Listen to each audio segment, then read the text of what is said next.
we've made a lot of good memories over the years at High Lie. Most recently, Greg Cody coughing until he passed out there on the floor, scaring everybody. But I've never before heard in our offices somebody questioning Cyclones management. It's happened a lot. Yeah, quite frequently. Yeah, usually from the same source. It's the first time one particular person won't shut up about it. It's the first time I'm hearing criticism of Cyclones management. And Billy, you mentioned, well, who's in charge over there? And it's Chris Cody's face that's on the giant billboard that suggests he's the owner of the Cyclones. Although Mike kind of acts like the owner of the Cyclones. He was dressed at the last High Lie event. He was dressed stirring some shit, huh? He was dressed in peach. This is what he does. He tells partial stories. And then the audience is like, whoa, that's crazy behavior. Yeah. There's context missing, important context. So feel free to offer it. So Mike came in and he said something like, it's a good time to be a Cyclone. And I said, I guess they played yesterday. You can go to Friday games, but you can bet on Tuesday games. It's a whole Monday game. You always leave Cyclones games with money. Every time I leave every time I've been to a Cyclone game on a Friday, I leave with actual American cash in my hand. It's the wildest thing. Can't sell it better than that. I don't exactly understand the grift. And it's like $80 too. Dude, it's like real money. Like I've won some money there too. Yeah, it's crazy. And if you kind of like, I'm not going to tell people my secrets because I want to keep leaving with the money. But like, if you coordinate with, people, you can guarantee money leaving out there. It's great. Anyways, the point is this. Mike was saying it was a great day to be a Cyclones fan, whatever. And I said, how's, the season going? Who's on the team? And they're like, oh, and it's the same names. And I was like, guys, I kind of feel like it's time to shake things up and start with a clean slate because every year we're hearing the same names on the Cyclones. And it's been damn near 4 years since we've brought 4 seasons, whatever, since the Cones have come back home hoisting the Commissioner's Cup of High Lie, the Ray Lewis Cup or whatever it's called. A lot of banners up there now between ours. Like ours was the first one, and now just a bunch. But of every year ones. there's a draft, and every year it's the same exact team with like one different person. It seems. So I was saying, I feel like, and I haven't checked out the squad yet. You were year. questioning management. I was questioning the draft technique, and then I was questioning, well, who's actually in charge? Because based on how the team is doing, is who's in charge. Well, is what I've learned. What I learned is that one time the draft was conducted by Fuentes, Yes. which suggests no one's in charge.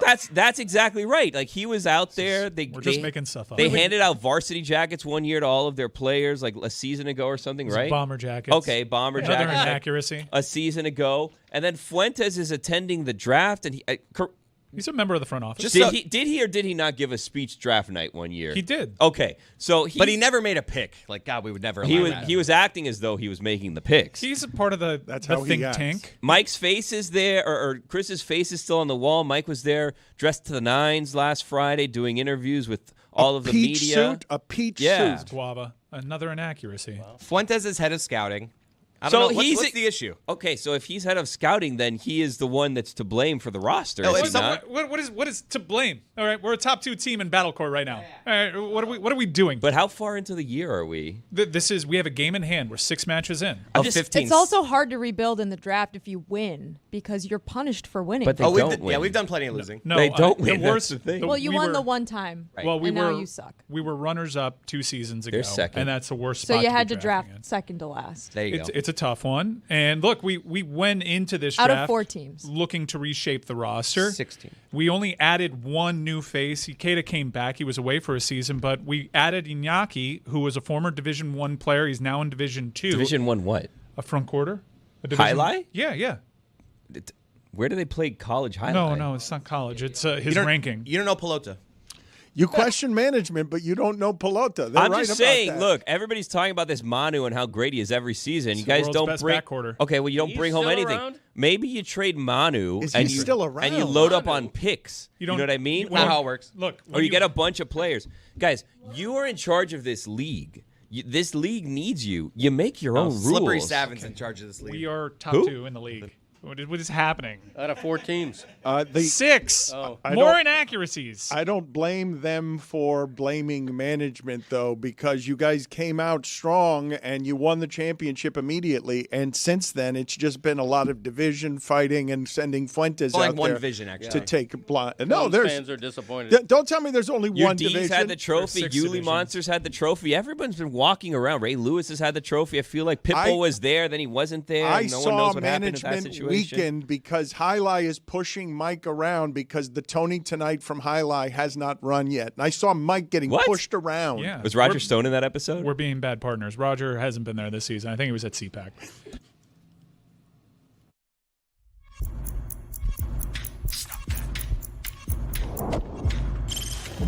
Stop that. Stop that. Stop that. I hear him chat to the noise, move too quick, can't stop for the talking. I hear him chat with the walking. Just too sharp with the prize, white girls better tell me I'm awesome, yeah. Hot like fire on the pan. If you wanna touch my please use caution. Cold like 0 degrees. I'm out the cage, gotta let out the beast. Revolutionary, gotta let out the streets. Locked in a cage, I'ma let out the Wake up, let out the sheets. We came for one man, forget my peace. You take the west, I'll take on the east. I'ma put him in the cage, never let out the I hear him chat to the noise, move too quick, can't stop for the talking. I hear him chat with the boys, man so tough, but man's keep walking, yeah. Just too sharp with the prize, white girls better tell me I'm awesome, yeah. Hot like fire on the pan. If you wanna touch my please use caution. Stop that. Stop that. Stop that.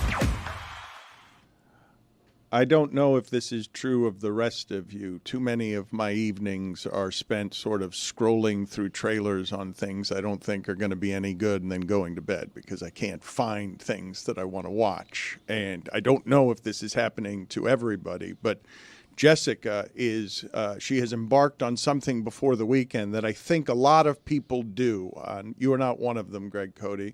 I don't know. When's the last movie you saw in a theater? Rocket Man. Okay. A couple of years ago. Relatively recently. Yeah. That was years 6. ago? That was like 6 years. That was before COVID. Harlan Williams? Was it? And before that, it was Swing Vote. Not Harlan Williams. great no, movie. Not, Harlan Williams. not Harlan This Williams. was Taron Egerton, the Elton John movie. Oh, yeah. Jessica is trying to watch all of the Best Picture nominees before Sunday, and I get tempted by that sometimes when they group it for me, and they're like, here, these are guaranteed to be good, right? But I don't have the stamina for it. And I've tried to do that in years past, and I quit after half of the first one because I chose one that was a little too arty. Is it arty or artsy? It's artsy. If you're Dan, it's not farty. Okay. You know that. It is, Well, because I've heard farty in gutty my and sleep. gutsy before, and we need to figure that one out. But arty or artsy? I think it's artsy. Where do you watch trailers? Do you guys remember when Max used to come with like a little thing at the bottom where you could just watch a bunch of movie trailers? No. It was Oh, that sounds awesome. Great. I will say the trailers I saw before the movie I watched yesterday didn't look that good. One of them was like a Rami Malek iRobot meets Taken trailer. Jim. Why are we making faces on iRobot meets Taken? I thought all the boys always loved anything meets Taken. No, but Rami Malek too. It just didn't look interesting. I to have me. a certain set of skills. Exactly. He's like a tech guy and he's trying to get revenge for his wife. I don't know. Particular set Too of many skills. robot movies out there right now. And Rami Malek was like mean to someone that he went to school with. Rachel Bilson. You guys know that story? He was mean to Rachel Bilson. Yeah, I had Rachel such a Bilson crush put on out her. like a picture, like he won an award or he was going to win an award. So she put out a picture of like, oh, here's me with Rami, like in high school. But he was a little chunkier than he was at the time. And then he like apparently, as legend has it, reached out, as I remember the legend has it, he reached out and was like, please take that down. And then Oh, that yeah, was I like the do whole remember thing. this Just story. like someone's trying to be nice to him and be like, I'm so happy for my friend that I've known since high school. And then he was a giant D word. That was a to while her. ago, Yeah, though. I'm never going to forgive him. It was You don't that cross was also Rachel Bilson. pre-COVID times. Is Malek the guy who played Freddie Mercury? Yes, that was. I think that was in the Bohemian Rhapsody era. Yeah. That is your father trying to keep up with the conversation, and he's proud of himself for knowing who an actor is. This is what happens with age. I'm not even blaming him. I'm just recognizing him. I feel like he knew that answer and just wanted to get That's in correct. on the That's all. conversation. That's all that happened there. But I want to get into what it is. And good call by you. You saw your father clearly there. He just wanted to participate, show that he knew something. Was asking as if he didn't know, but knows. I thought I knew. No, I like that move. Set yourself up for a yes, spike. it is. That's exactly. Well, he's good. He's good at that on Tuesdays. But you, Billy, talking about the idea of these Taken movies. I thought that those are the. That's a fine. That's a fine. Yeah, that's a fine. What's a fine? Your phone. Your went phone off. just went off. You Oh, it can't. did? You can't. How is it that we I all turned it hear? off.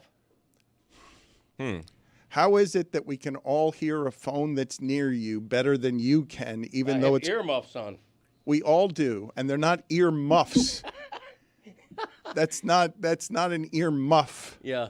All that talk about trailers for sale or rent. That's Oh, right. for the love of how, God! How okay. long is a trailer? I mean, because God, I've seen trailers About that are like 15, 20 feet. They shouldn't be more than a 15 minute. cents. Yeah. Sale or rent. Trailers should not be more than a minute. They used to be short. Now they're like 5 minutes. They're like I mini don't think movies. they're ever 5 minutes. I've seen. There's long some trailers. long ones. Yeah, Greg's right about that. The and 2.5 Chris is right about minute 15 trailers, feet. I do feel like I've seen the movie Thank at you. some point. Yeah. For sure. Yeah. I Yeah. thought I saw somewhere there was a state that was trying to pass a law, and it could be fake because the internet's not real. There was a state that was trying to pass a law where you had to say the start time of the trailers and the start time of the actual film. And a state was trying to implement that. Yeah, introduce legislation. That would be great, to- huh? That's very Have you silly. Also, no homeowners tax. Unnecessary. Yeah, we don't need municipal services. I think that part of the thrill of going to the theater is sort of ballparking when the movie's going to start. Like yesterday, I walked in right at showtime. Perhaps for someone who is not a seasoned moviegoer Really? veteran, because we were perfect timing. You don't Got in like there, the got trailers? cozy. No, I do, but I want to kind of get there right as the trailers are ramping up. So I've got like 6 or 7 minutes, and then I'm cozy by the time the movie. She's a starts. celeb. She needs to sneak in and out of theaters Yeah, so that so there's not true. people talking to her with the lights on. Thank Well, you. I would think at this point the theaters are pretty empty, and you can get in them pretty easily. I would assume. I thought theaters were largely dying. Do I have this wrong? I did think there's Tom been a Cruise, resurgence. He saved of them. theater going in the last couple years. Yeah, especially because there's been so many good movies that have come Well, out. Dune 2 in theaters. I mean, a spectacle. I don't know if you guys wonder about this, right? But as we continue to gravitate toward convenience in a way that makes Bezos so rich, what is happening in movies is the same thing that's going to happen in sports, is it not? Where people realize that the convenience from home and the ability to also get ADD from home, where you can check in on other things all the time, is more fun than going to the theater. This is all coming to sports, is it not? I don't know if it'll It's not come. more fun. It's more convenient. Well, no, but yes, more convenient, but also just more. If you're at home, you get to be more in the devices and more in the things that disconnect you from the energy of sports. This is not true in college football, but this is what's happening in theaters, is it not? That the reason theaters die is because people have the convenience of, I'll just watch it at home for $20 in my underwear. But like at sporting events, if I turn around and I call someone an MFer and I push them, I'm a great fan. If I do it at home, I'm a bad dad. Plus, I find being on my couch in only my underwear not like I like to at least throw a sweater on. Just my underwear, I get chilly. Do you With not you. believe this is coming to sports? Or is it not? Is it already here with sports? It is. It's coming, for sure. We saw that in the Unrivaled League, where they barely let fans in. They don't need fans. But I've always said, long before the streaming age, one of my complaints about going to a stadium is that you learn less at the game than you would watching it on TV in instances such as injuries. If a player is injured, you're asking the guy sitting next to you, what happened to him? You never find out. I guess what I'm asking you guys, you know how you look back at those photos of baseball games in the 50s and people are going in suits and a top hat to the game? Are we going to look back at this time 30 years from now and be like, look, all those people used to go to the games. Those people used to go and have to sit there because they wanted to be close to what it is that's happening. If that can happen to theaters, why wouldn't it happen to sports? It's already, you don't want to bother with the parking. The Saturdays and Sundays, I think, are different. But what year is this? Theaters are rebounding some. This is a conversation, like people not going to sports and people not going to theaters. This is like a 2021 conversation. Like there's a little bit of a rebound. I do think there's a threshold of ticket prices at which maybe attendance will drop because it's getting very, very expensive to go to games. Like, very, very expensive, and like not good games sometimes. But I think the in-person experience at a theater is still something you can't get at home, just like the in-person experience at most stadiums and arenas is something you can't get at home. So you're paying to have the experience, not just to watch the game. Dan, you articulated something that, yeah, I guess I want to be surrounded by my devices if it's a movie I kind of want to see. Yeah, that's fine. This is a nice supplement. Like, I'll give it a chance. But if it's a movie that I'm excited about, if it's Nosferatu, I want to see it as the filmmaker intended. I didn't like Nosferatu that much. It's all right. It's a mustache, right? It's divisive. No, actually, it wasn't the mustache. I just thought the middle portion was a little boring. I can understand that. If I really want to see a movie, I'll only take my phone out like 6 times throughout the movie. Jessica, you weren't here yesterday, but I still haven't recovered from my wife deciding on Nosferatu at 7 a.m. on Saturday. I still haven't gotten the cold off of me from that movie. Did you like it? Yeah, I did like it. Well, but I liked Very it. spooky. I liked it because I just rarely feel these days. I don't know if you guys do this. I just rarely feel these days especially with period pieces, like a transporting. But I'm telling you, at 7 a.m. on a Saturday, that's aggressive. And I feel like I made a mistake I still haven't gotten off of me on Tuesday. I've got a film on me that feels uncomfortable because I've visited the depths of hell. Bobby Eggs. That's what he does. And it was romantic. You should do Christmas Morning Lighthouse. That's what I do. Was it romantic? I mean, like watching it with your wife or the no, film? just eternal love running dark. That wasn't really the message. I think it was the opposite of that.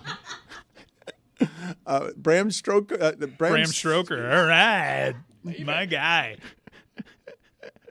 That was the first time I was introduced to dark love. I didn't like it back then in the 80s. Whatever it is that vampires are supposed Francis to Ford represent. Coppola's? I think that was like 92. I've traveled oceans of time. You got to check out Twilight, Dan. You would love it. There's a really good baseball scene in the first movie. Are you going to get to Sunday and watch all of these movies, the Best Picture nominees? I have one ginormous hurdle in my way. The Oscars are indeed this week, Sunday, March 2nd, I believe is the date. The Brutalist. It's 3 hours and 35 minutes long, and that is my last hurdle. I paused Conclave in the middle of it last night to go to bed at 9. Because their marketing is getting out of control, by the way. Well, I mean, it's a perfect time to watch Conclave, although I do hear the Pope is rebounding. I hope so. Greg Cody, do you want to participate in the Conclave conversation? Do you want to throw out anything about Freddie Mercury? No, the Conclave doesn't appeal to me as much. I don't want to, Vatican-based, I assume, Catholicism. I don't care too much about that. Stanley Tucci's in it. It's fine. Ray Fiennes is in it. The movies, to me, took a big downward turn. We'll watch the Oscars Sunday because my wife is totally into award shows and red carpets and all that, so I will watch it, but you got to go back to 5 nominees for Best Picture. What do they have now, 12, 10? 10. Way too many. You don't care, though. Way too many. You didn't see the 5 when they had the 5. But it was a digestible number. Like, when it was 5, there was a chance that I could name all 5 nominees, and I would therefore You're smirking because you just... No, he's right. 10 is too many. I mean, they're doing that to get people to the movies. Huh? They're doing that. They're doing that to get people to the movies. I think it's good that there are more movies getting recognized for being well-made movies, even if they don't really have a But chance they're of not winning. really, Have 25. Like, No, it's they are. just- I haven't seen a bad movie yet. I've seen movies that I was like, this isn't the best thing Any I've bad seen. But there's movies produced ones- by Netflix. There's ones in there Which that they one are we know are not talking going to about? win. They're just doing it to do it. Right, And then you say, that's like, what I'm saying. Academy Award for Best Picture. Amelia nominee. Perez. Even Amelia Perez, I didn't care for the story, but it's a well-made movie. I could see it getting nominations for editing and production and stuff like There that. aren't going to be any bad movies that are nominated, right? There might not be movies that are popular that people like, but there's not going to be any such thing as a nominated bad movie, is there? I hope Wicked wins. I'm just going to come out and say that. There are movies that I have enjoyed more than Wicked, but I love the message that Wicked sends. And practical effects, practical set design, big sweeping cinematic musicals, like it harkens back to a previous time. And I think you really should encourage that type of filmmaking. The Oscars in my house were just a yearly tradition where my dad annoys my brother saying that he could be an actor. Well, Can you? Jerry Jones can. Yeah, I Like growing up, every year, my brother and my dad would be arguing with each other because my dad would just be like, yeah, you give me a month, I could go win Best Picture. well, I couldn't direct a film. Could I star in a film? You got to be shitting me. That's what I'm saying. What type of film? You have to be shitting me. Okay. You think you All could right. Hold on. star in a Okay, film? We've done No. bits around here where you've had to act. Okay. Are you joking? Hold. No. Well, we didn't give him a month. In fairness. Okay. Hold on. All right. There are different skills for different things, right? Could I hit a 105-mile-an-hour fastball? Probably not. Probably not. You know, I'd make contact, but it wouldn't go out of the infield probably. You know, could I take a handoff and run in an NFL game? Yeah, but I'd lose 3 yards. But acting to me is an art form, a skill that is attainable. If you have any talent for performance, You at all. think you can star in a movie when the one time we were on stage, you missed your cue and went running right past the microphone Yeah, because that's not a movie. There was one rehearsal too, not a month. Right. Greg said a month. Yeah. All right, I'll get back to this in a second. Okay. you- I'm watching White Lotus last night. Good series, by the way. Movie, whatever you call it. Which episode are you by? Series. The second one. Yeah. We just watched the second one. I'm watching that, thinking to myself, frankly, these are some roles that someone like me could play. Yeah. You know, Which role specifically do you think you could play from White Lotus? You know what? I don't. It's the new I don't do season, names. and I'm too in. the so I- father, Yeah. the Give him time. the Jennifer father who's in Coolidge. trouble, who keeps Jason going out with Isaacs? his You phone. think you could do Jason Isaacs' role? The brother that we saw as Wiener. What about my role? You know, I do think you could play her ex-husband. Okay.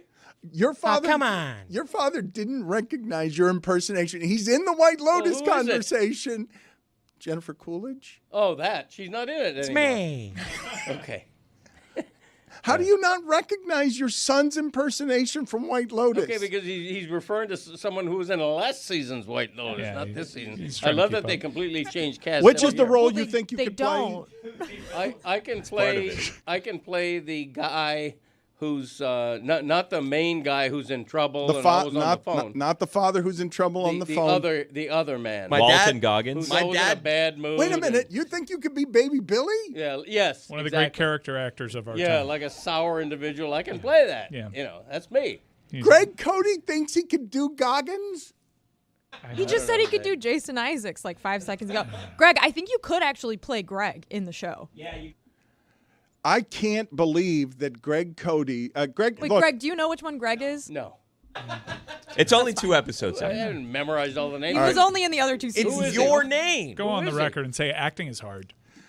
Here's what we have happening here, and I love that people get to see it, okay? Because it's part of being in that chair. It's part of who Stugotz is, and Greg and Stugotz have somehow over the years, both of them, been diagnosed with Dunning-Krueger, which is that they think they can do anything, even though neither one of them can do anything. Stugotz is presently not here because he's in Australia right now, and he's looking to secure some sort of digital media company opportunity, and he's calling it, I'm not sure whether it's Operation Boomerang or Operation Bloomin' Onion or Operation Boomerang Bloomin' Onion. But he thinks he can do anything. Cody thinks he can do anything.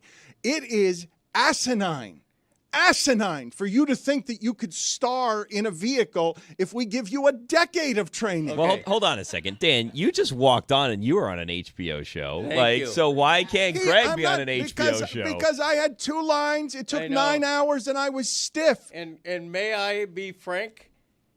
That was an amateur actor. Really? Yeah. That was a How great would you have done it? That was a great performance as Frank. I'm going to get you the script, Greg, and then see You if by nailed the end it. of the show you could reprise Dan's role in Ballers. Let's do that. I totally could. All right. Okay, I would good. be. What's the end game? You know, whatever your line Spence. was. Nailed it. Spence, Spence, We're what's the just- end game? Spence with like a fake cigar in his hand. it was a real cigar. All right, that was hilarious. How do you grade your performance in Ballers, Dan? I was terrible. Yeah, you were. Letter grade A+ through F-. 1, 3, or 5? D. I'd give myself a D. 3. I think it's solid 3. So all Greg has to do is beat a D. Right. I can do that. Have I Hell yeah. have I told you guys the story of Beat that D. Jay I can do that. Jay Glazer ends up stealing Ballers from what could have been ours, because one of those seasons was supposed to open with Ndamukong Suh tackling me on a recreation of the Clevelander set, like one of those. So perhaps I would have learned something that Jay Glazer learned about acting and become better at it, but. I don't think so. Nah, I think you. No, I mean, Jay Glazer started as a stand-up. He has better performative aspects to his talent than you do. Yeah, like just because you were on Ballers in Jay's role doesn't mean you'd then be like this MMA aficionado in the octagon. Like you guys wouldn't have swapped lives just because of that role. Thank you, Billy. I don't know why your MMA aficionado moves with those shoulders walking that way. Well, I'm not Jay. No, he's so I just don't trying know. to. You're not going to be able to take a knee from Mercedes Agreed. Lewis. Yeah. Agreed. I walk it back. I am making fun of him for thinking he's a better actor than he is. You guys are making me the butt of the joke as the actor from Ballers, but I was terrible, and I didn't think I'd be any good at it either. Right. I'm not afflicted with what Greg is. Greg thinks he'd be good at anything he tried. He's 0-3 in cooking competitions here. It's called self-confidence. Try it sometime. But it's not. How does your self-confidence not get derailed by the lack of success? Well, because Great I question. haven't attempted to act. I've never given it a chance. It's hard. Okay, here's the thing. I need to say this because he's painting me as the guy he thinks he can win an Academy Award the first time he walks on a set. All I'm saying is that relative to other skills such as we see in sports, I don't think acting is that tough. It's not, playing tennis against Jacob Skinner or whatever his name is. It's not. I love you trying to find stuff. Well, I was going to say Jacob Skinner? McEnroe, but it would have been a dated reference Sinner. or whatever. Yannick. Sinner. Yannick, Jacob Greg, Skinner, whatever his name He's is. not here to take a Center. quiz, Greg, guys. how did you have all of tennis at your disposal and you stumbled Jacob into that? Skinner. I don't follow men's tennis. But why did you do that? He's more of then? a WTA guy. You could have named a women's player. Could have said then. Venus Williams. Anyone in the history You know of the what? sport. Venus is 44. I think I could stay in a set you with her. shut your my mouth. I'm kidding. I'm kidding. That was a joke. That was a joke. Wow, All that's I'm- good acting. Wow, I'm saying You is acted like a What's sexist. good acting? acting is You had me Pass on. convinced you were a Pass on. sexist. I'm just saying acting is easy relative to hitting a 105-mile-an-hour fastball. That's all I'm saying. Okay. Who can deny that? No, I will grant you. Look, there are degrees, right? There are all sorts of actors who are doing song and dance or doing like things that show great range. Right. It's not a character actor in a role part. You said starring in a movie. I would be a character actor. You could not. You could. You were wouldn't. just. We've Character walked. actors have range. I'm not delusional. I don't think an inexperienced guy my age stars in a You movie. are delusional here. You are delusional. You've here. never tried it, so you don't know how difficult it is. Okay, I have a Thank you. question. You're I have a right. question. Which Quaid brother would you be, Dennis or Randy? You know either of those people. Randy's the goofball, right? Yeah, you're more of a Dennis. I think I'd be a dentist. Yeah. Yeah. One of the great moments on this show's history is asking Dennis Quaid what's the strangest thing about his brother Randy Quaid and him saying he can eat an apple in one bite. Apple a day. Green or red? I miss him. Rick Rick Barnes. Barnes? Yeah, I miss him. Hopefully he's back for Talladega so we can barn some rubber. You were trying to make a podcast with him after the show yesterday, Rick Barnes, NASCAR aficionado. You wanted to turn a NASCAR product immediately around for Metal Art. Barn and rubber with Rick Barnes. I found a soulmate. I had no idea. He was locked in. He watched that entire race 2 days ago. Man, that's what it took to get some NASCAR. It's weird because we don't really talk a lot of NASCAR, and we certainly don't talk a lot of college basketball. And in one beautiful segment, we were barn and rubber with Rick Barnes. You don't hear many references to the Wood brothers anymore. Let me hear from Dennis Quaid on that real quick, please. Give us a wacky fact about your brother Randy. Oh, he can eat an apple in one bite. That is insane. You do realize that. I don't right? believe him. Okay, that's fine, but I can imagine it. I think I'd like to watch that. I wanted to ask you guys a couple of local questions here about both the Panthers and the Heat. We have talked a lot more about the Heat, and this is as bad as it'll look in Miami, I think. we've gotten used to a certain relevance around here in basketball that when you lose that way to Atlanta, we've been spoiled over the last 15 years. You're watching something die. It could have been foretold. You were with Boston at that point, and then you see Jimmy Butler go to Golden State, and he's saying while there, this is the best team I've ever played on, and they're blowing people out. And you're seeing Greg Cody called the Andrew Wiggins trade a home run. You're seeing a frustration around the Miami Heat that I don't believe I've seen in the last 15 years around here. Do I have this wrong, that this is about as bad as it gets? You lose to Atlanta. You're having all sorts of trouble scoring points, and Tyler Hero's your all-star, and he'll give you 40 every once in a while, but you know that if that's what's leading your team, this is its record. If Tyler Hero is going to be your all-star, this team's record is going to end up being 6 games under 500 fighting for the play-in game. Yeah, you've lost 6 out of 7, and all the shows, if you're watching yesterday, are doing the look how good Jimmy is with Golden State. It's just, it feels like a low point for the Heat in like at least a decade. Yeah, they're suddenly a team in a franchise that doesn't matter. I saw a list of the top 15 most watched NBA games this season. Heat not among them. Like there's no interest. Other than the Jimmy Butler trade drama, this has been a nondescript season that isn't even really worth talking about. I don't think that the Heat, for the first time in a long time, don't have what I would call a star player. Okay, but hold on. When you say not worth talking about, because I want to get to Kachuk on Fallon and I want to get to the team that is worth talking about locally. But when you say not worth talking about, not quite, because the embers on this aren't going to die quietly when you're talking about 15 years of raging, burning Heat Twitter as a community. Right. So, no, it's not. Don't say it's not worth talking about, because I'll read you the tweets of all the people and where you get into when you say not worth talking about.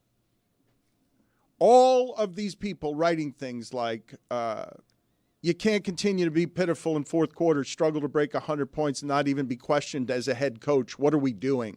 The talent isn't that bad.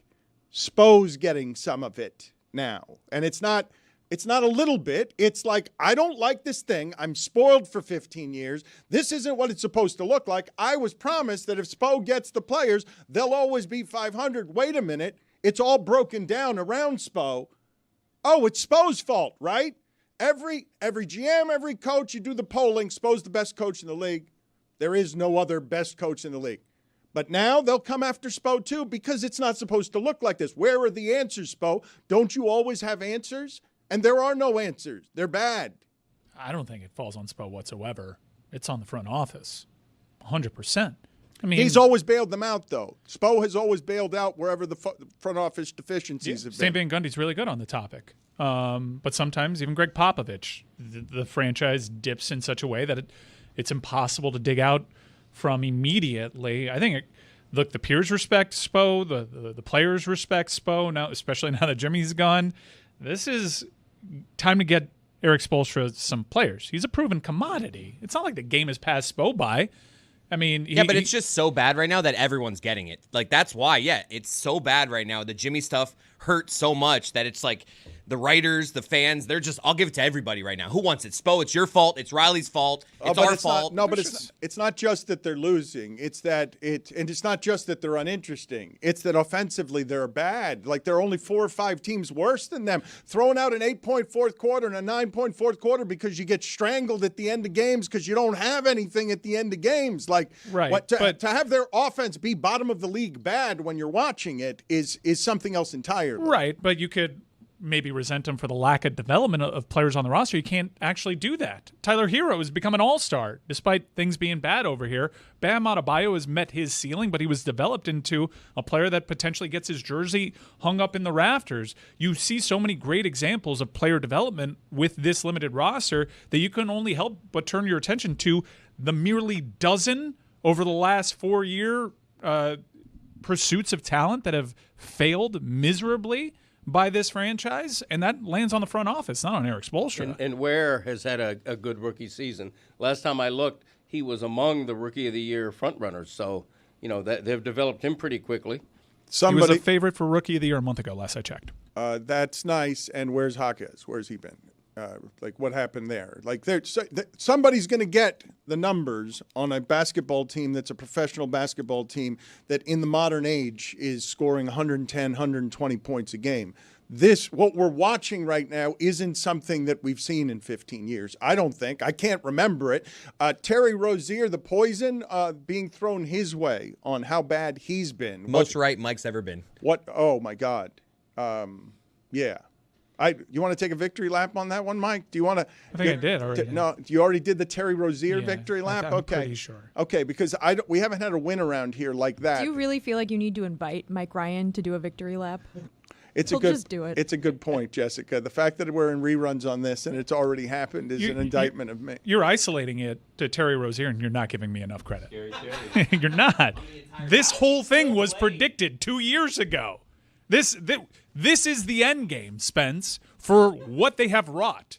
They decided to sit idly by while everyone else in their conference got better. I feel like I sound like a broken record. I'm incapable of new thoughts when it comes to this franchise because I've been saying this was coming for 2 years. It's a failure on the leadership when it comes to talent acquisition. Even when they actually acquire people, it's Kyle Lowry and Terry Rozier. And we were saying, no, don't do that. Even when they were making the finals, I said... Oh, here we go. No. I said, if Jimmy Butler is your best player, you're going to be good, but you're not going to compete for a championship in this league. And Jimmy Butler is gone now, and their best player is, a guard who scores 40 points one night and then is 4 for 14 the next night. Bam Adebayo. You said Wiggins was a home run. You don't get to take a victory lap. You said Wiggins was a home run on the Jimmy Butler trade. Relative to what they could have gotten. If they didn't relative home run. If they didn't trade him, what would they have gotten for Jimmy Butler? It's not a home run. No, tell me. What Take would it they have back. gotten if Just they say didn't trade double. him? Can it be He's a double? dodging the question, Greg. Yeah. They did the best they could at the trade deadline. When to Durant get was something. when Durant was an option, they got the best they could. Well, some are Durant saying was never going to come here. they should have realized that this was going to happen with Jimmy and made the move in the offseason. I when they could don't. have gotten more. I'm not denying that. But what I said 2 years ago is true. That if Jimmy Butler's your best player, you're not a championship contending team. I don't care if you just made the luck to make it into the final. In fairness to the Heat front office, Steph Curry is a free agent in 2027, 2028. So we're just kind of waiting around whale hunting again. And Ben Reiter is reporting for CBS Sports that Giannis is sniffing around. Oh, great. Again. This will be the third time that they are going to get him, right? So sick of this franchise. Really? Yeah, it's just like, okay, it's our birthright to get this whale. Please, how many times are we going to fail just on Kevin Durant alone? Is whale hunting legal? No, apparently it's banned, especially down in South Florida. You know what? Do you know what I enjoyed most about what happened with the last Kevin Durant thing? Mike Ryan is over here with the brave face of how many times are we going to fail on Kevin Durant, and he's covered himself with the scar tissue. When your fandom got birthed by 2010 through 2014, not birthed, but just inflamed by everything that happened with LeBron. You come to expect mattering at the top of the sport, and they competed for 5 years very close to the top of the sport, and now he's insulated himself with this armor of don't hurt me anymore with Terry Rozier. I'm embarrassed by what represents our uniform now because Boston comes in here and drags them, and the franchise has fallen on its face. And so he's scarred and covered up, and he doesn't want anyone to see his pain. But he has been right about this team for 2 years. Shouldn't they have gotten Kevin Durant? Take anyone on the roster for Kevin Durant? Because you're not winning anyways, so why not have one of the greatest basketball players ever associated with your franchise, your organization? You'll be more relevant. You'll sell out more games because you have a star on your team. For the rest of his career in basketball history, look, we had Kevin Durant on the team. Let's say he plays here a year, 2 years, maybe 3 years. You retire his jersey. You do the whole he's part of Heat culture and all of this stuff. There is value in getting Kevin Durant, even if it wasn't going to win you the basketball games, that you're not winning anyways when you're scoring 80 points a day. So let me ask you this question, because Phoenix is burnt too. The place that I was headed with Mike Ryan's fandom is he can say how many times are we going to fail on Kevin Durant alone, but I saw him perk up when Kevin Durant reports came out. I saw him interested yet again, his hope piqued by, maybe Kevin Durant. And then I told you guys that was never close to happening because Ishbia, who's running the Suns poorly, wanted what the Heat were describing as our whole team for Kevin Durant. So do it. And your response is they should have just traded for Kevin Durant. Yeah. I like that plan. Yeah. They've won 1 out of their last 9 games? Yeah. What are we hogging these players for? Who cares? Who's on this roster that's going to help the Miami Heat win a championship? Bam Adebayo would. Has he though He so got far close. with No. Jimmy? He got hurt one time. Let's not be. He could be a piece on a team. Please A stop piece. talking to me Like about a- Bam like Adebayo. a piece. He could be a Please piece stop on talking a to me team. about him. We But know he's- what he is. He's not a centerpiece. No, he's not. We Like, know what he's he a is. piece. He's power That guy's been forward. around for a decade. We know what he is, He's guys. a starter caliber player, though, and so Starting is Hero. caliber player. He's fair. I on the think that's dream fair. train An and an elite all-star. defensive player. Come I on. mean- defensive Come on. player. I will not. Dream come Team's on. like the Pro Bowl Right. at this He's point. a Come great on. right. defensive All right. player. If you could have one That I will for the not- rest of I their won't- career, I won't are you abide taking this. Ware or Bam? This is disrespectful. It's I a good think question, though. it's It's an too early excellent to say sports where. radio question. I think Bam, Hero, and Ware are keepers. I think you build around them. They need a star. I don't have any more money. I got max contracts to Hero and Bam. I wish we could. That's see, not winning anything. I wish we could just see Jeremy's face right now. No, I don't want to do that. He's so mad we're talking about this without him. Yes, and you're so mad we're talking about it with you. I'm honestly mad too. No, I kind of enjoy when the sky is falling with the Miami Heat. It's better than when the Miami Heat are good and then everyone's pumping their chest about it. This is the kind of conversation I actually enjoy. This was what I was ruining. This is what I was fearing. He was ruining this. I Love a good Rue. I don't like being totally insignificant. Mike in the hates being sport. right about these things. I do. I hate it. I hate being this right about this team. Now we are totally insignificant. And we're not tanking in the year that we should. There's a player coming down here that we'd like to watch at the Watsco that is a unicorn. Yeah. It'd be great to have one really bad year. Yeah. Get some assets. Realize that, hey, Bam, we got the most out of you. Thank you so much. Let's get some assets. Let's do that. But no, we're just going to keep. They held on to Bam at all. Bam was not it was not a grabbable piece. Bam has not been available to anybody the last few years. And neither was Jimmy for a long time. We even put out a press release saying that we're not going to trade him. This franchise, I understand, but it was in retrospect really such a bad thing that happened. Them being such a historical outlier and getting hot and making it to those 2 finals, because that wasn't a championship team. It may have been the best team in the Eastern Conference playoffs, but it wasn't close to what they needed to be. I'm going to be down the middle, Chris, on this. We are being disrespectful to Bam, but they should also be listening to offers for him. He shouldn't be off the table. That's ridiculous. Making the finals was arguably the worst thing that could have happened to the Heat. You guys are doing something funny, right? Because No, it's true, because now they're stuck in no man's land and a team that couldn't actually win. We can have a long discussion about whether or not it would have been right at any point in the last 2.5 years to trade Bam. But it has not become obvious until the last 6 months. This team, it has not become obvious that Bam is somebody that you should put on the trade market, because if that was the case, we wouldn't have been talking about Lillard and Durant. They wanted to come and play with that piece. That's the piece. It wasn't Hero. Well, they wanted to come and play with that piece because they could be the star with that piece. Well, but no, they could alpha him. No, but and he does the specific things that now Steph Curry benefits from because Jimmy Butler's willing to do them. The idea that somebody Bam's taking a step back this year. No, it's not that Bam is taking a step back. It's they've had to give all the usage rate to Tyler Hero. And so when they do that, all of a sudden Bam becomes less than, because they're not playing the game through Butler and Bam. As someone that was arguing to trade Bam Adebayo, even when it wasn't popular in this market, they failed so many times in talent acquisition. They failed in the mission that we all agreed. Jimmy Butler is not good enough to be your best player on a championship-winning team. We had an asset to trade for a player that was better than Jimmy Butler. It was Bam. We refused. We now suck. This is crybaby stuff. I'm embarrassed by you.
welcome to 2022.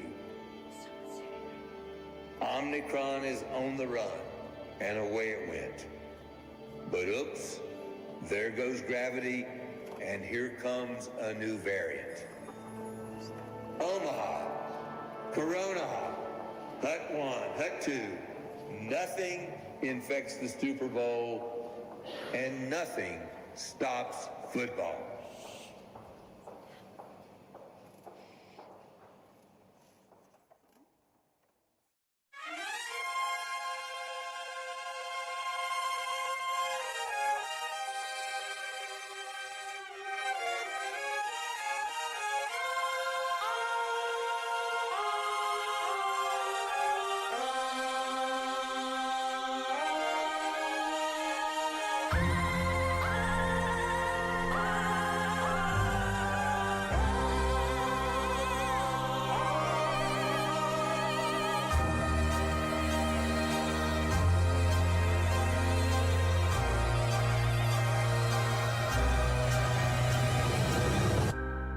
Racism, greed, trauma to brain and spine.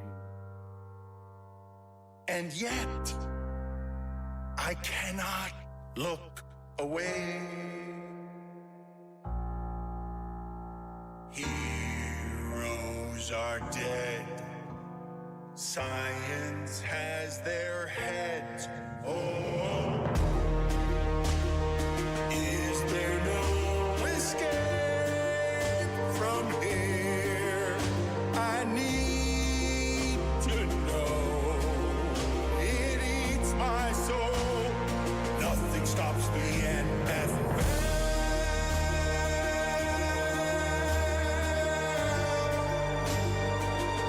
Is this heaven or hell? I can't tell. It's human cockfighting. CTE prayer circles. They blackballed the blackballer. They tried to end racism by stenciling it in the end zone. Billionaire boys using millionaires as toys. It's all immoral, all unethical. Ooh, the witching hour. Nothing stops the NFL.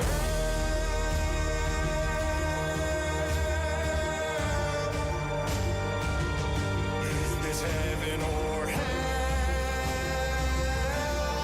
I can't tell.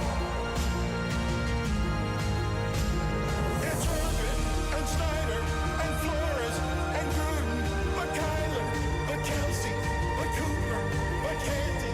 It's cheating and tanking and bounties and banking, but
all in.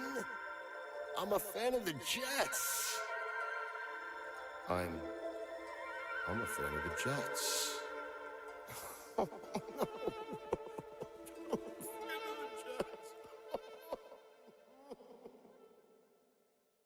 The Jets.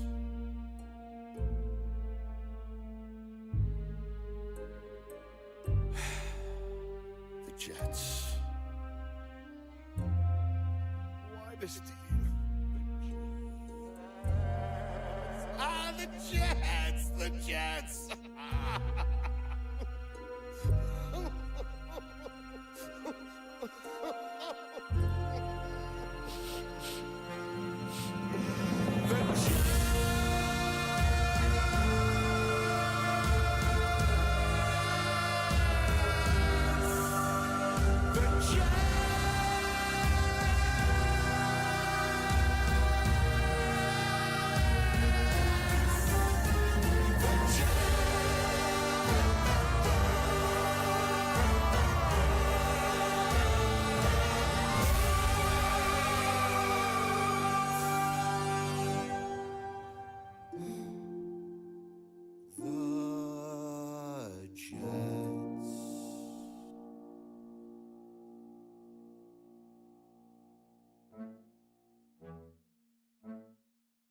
Stugotz, what's the matter, buddy? I mean, Greg, just one time. I mean, 40 years I've been rooting for this team, and just one time I wanted my team to play in that big game in that beautiful dome in Los Angeles.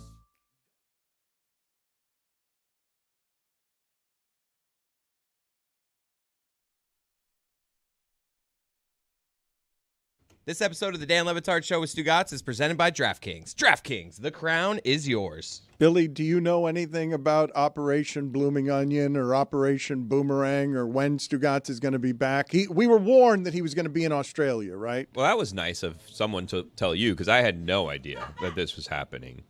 I was told that he was leaving after Monday's show, and then Monday comes, and I woke up to an email at 10:30 saying, never mind, he's not going to be in today. So I literally don't know where in the world he is at this moment.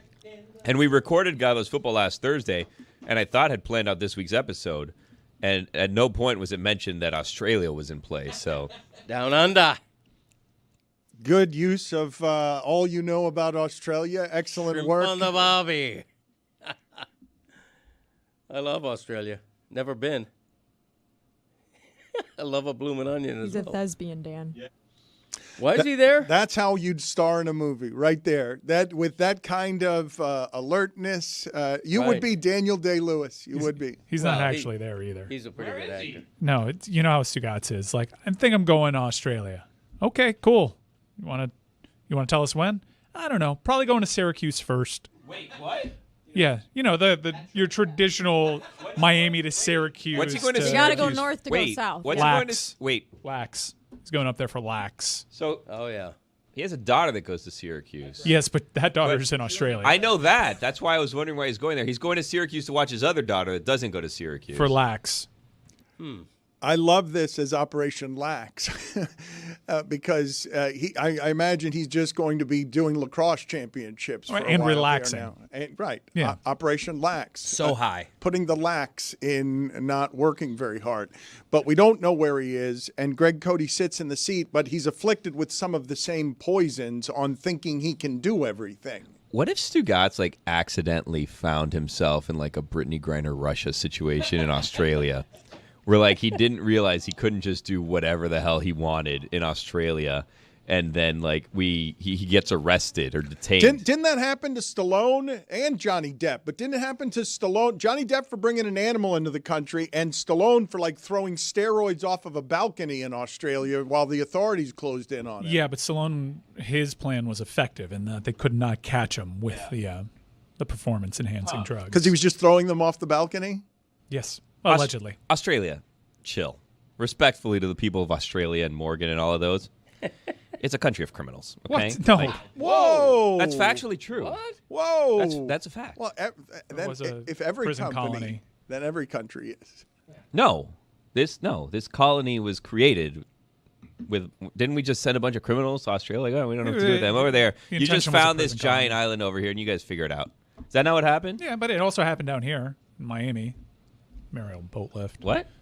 Sure. There were people that Those were weren't there. criminals. The Mariel boat lift. Those are people. There were many. There were many. some, but they weren't. They weren't many. all criminals. Okay. There was. Let's not paint with a broad brush, Billy. There's people that came here in the You Mariel boat swiped lift. out an entire continent. Yeah, but they're not going to hear this until tomorrow or yesterday. I don't know how that works.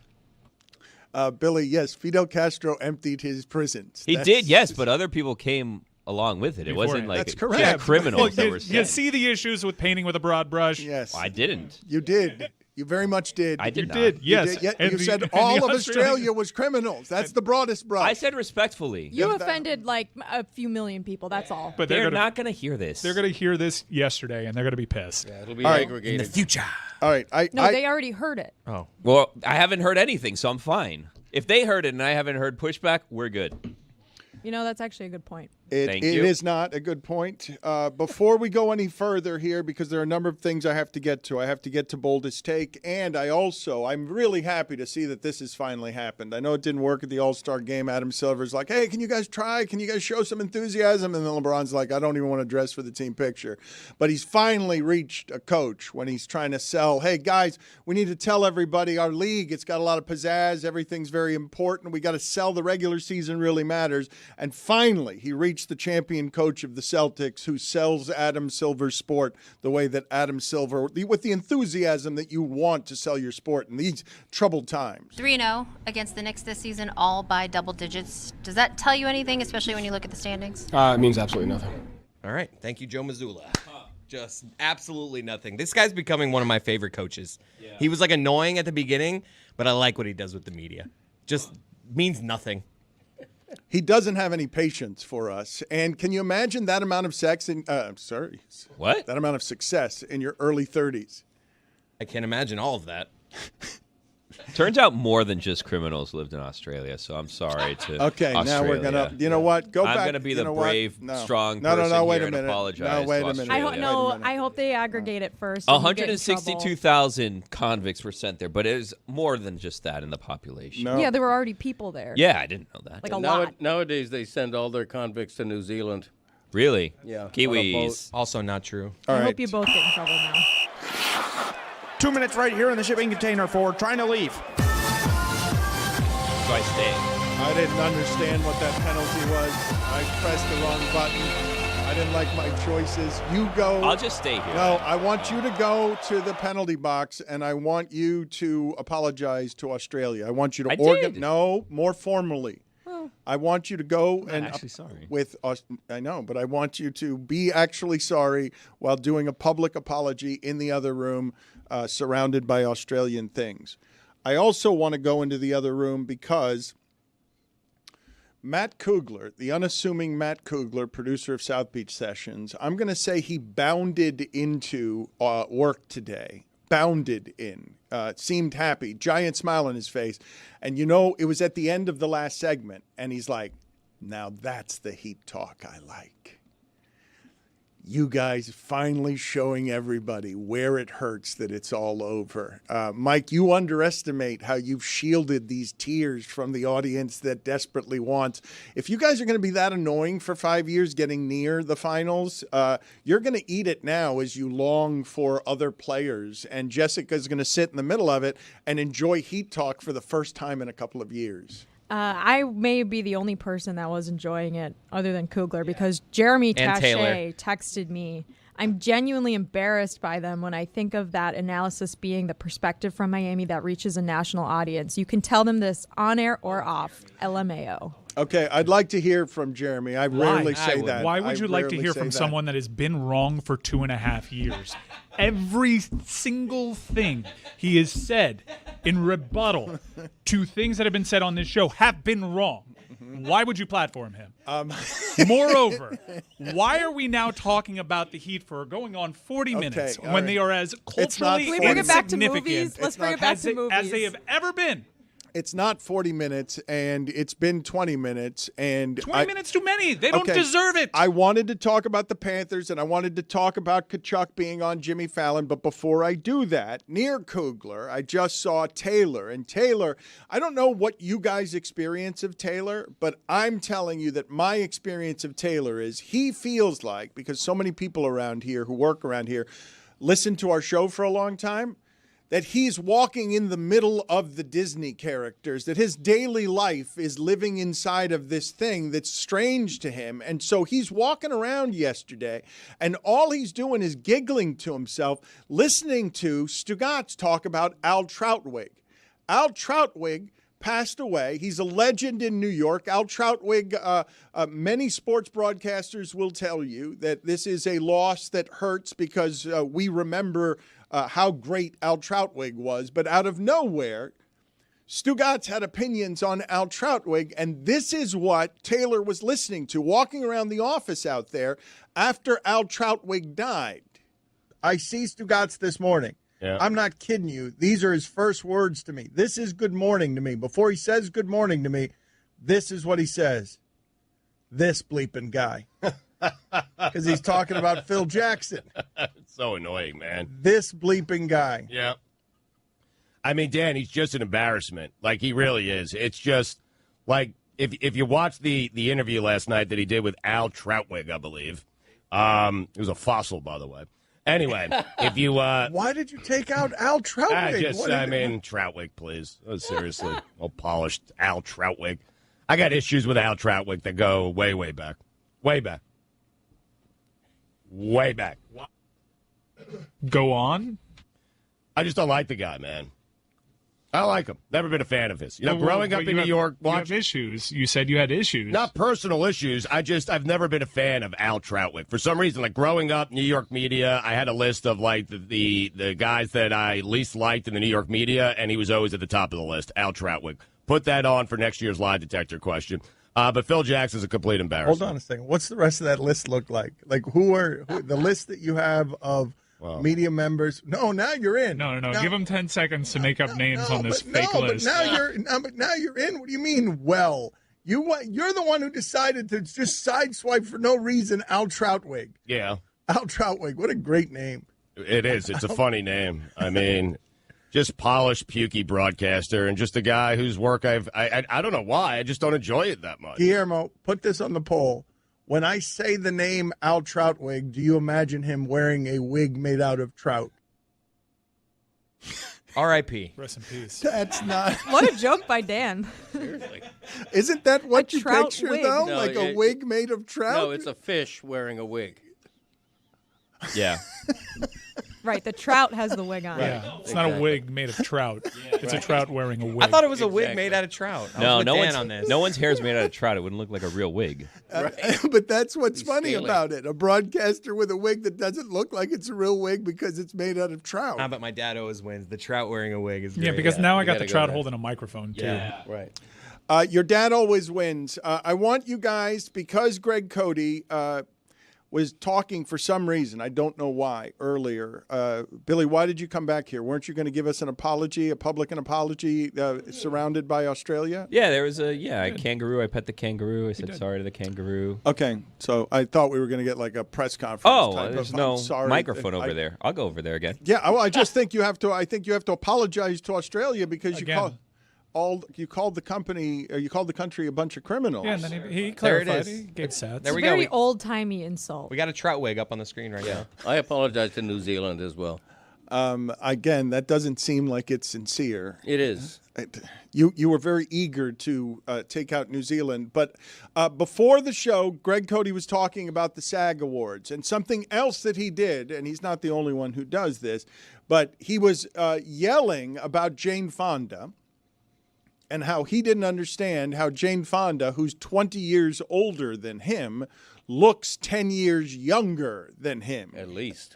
And so you were confounded by how healthy she is. Is she 90 yet? She's not. She's 87. She looks great.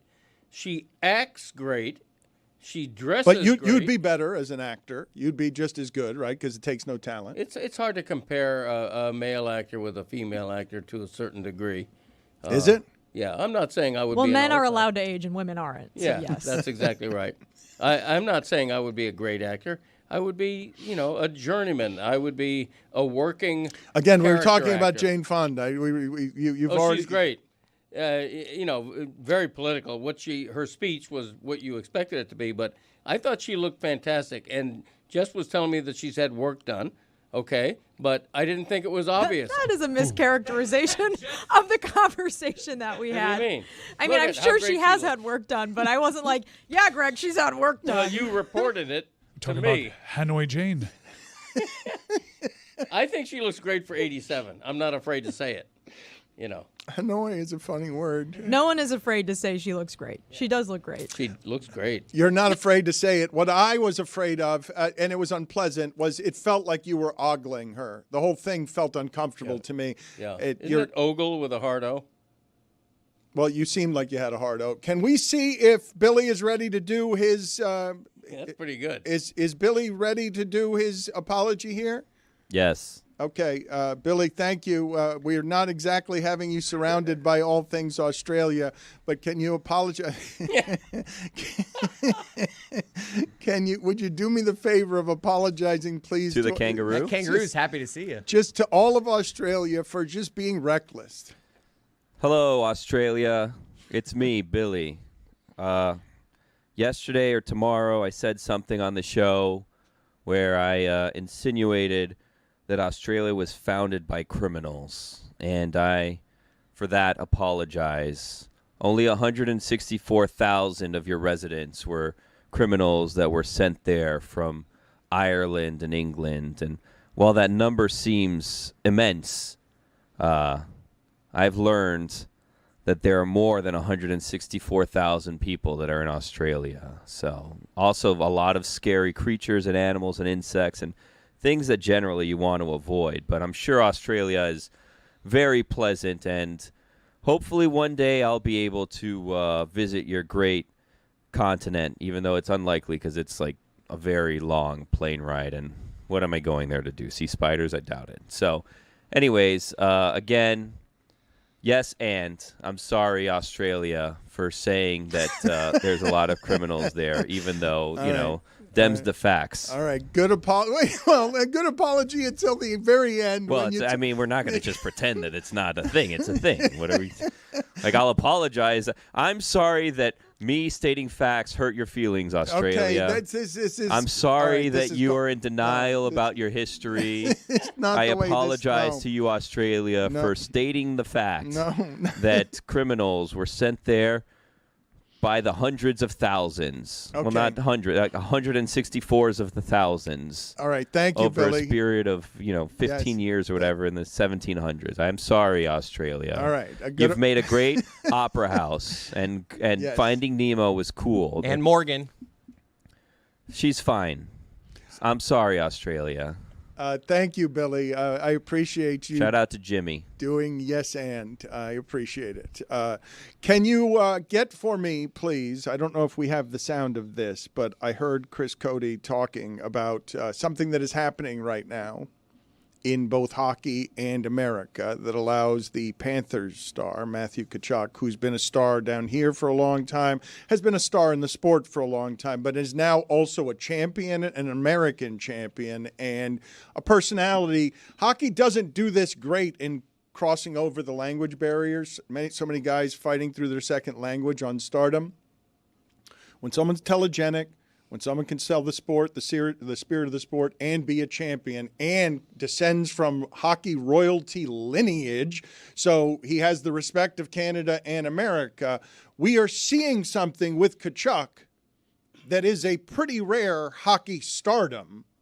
He was plenty good at hockey before they traded for him. He is now at the center of what represents one of the greatest trades in sports history, and he's on the ascent.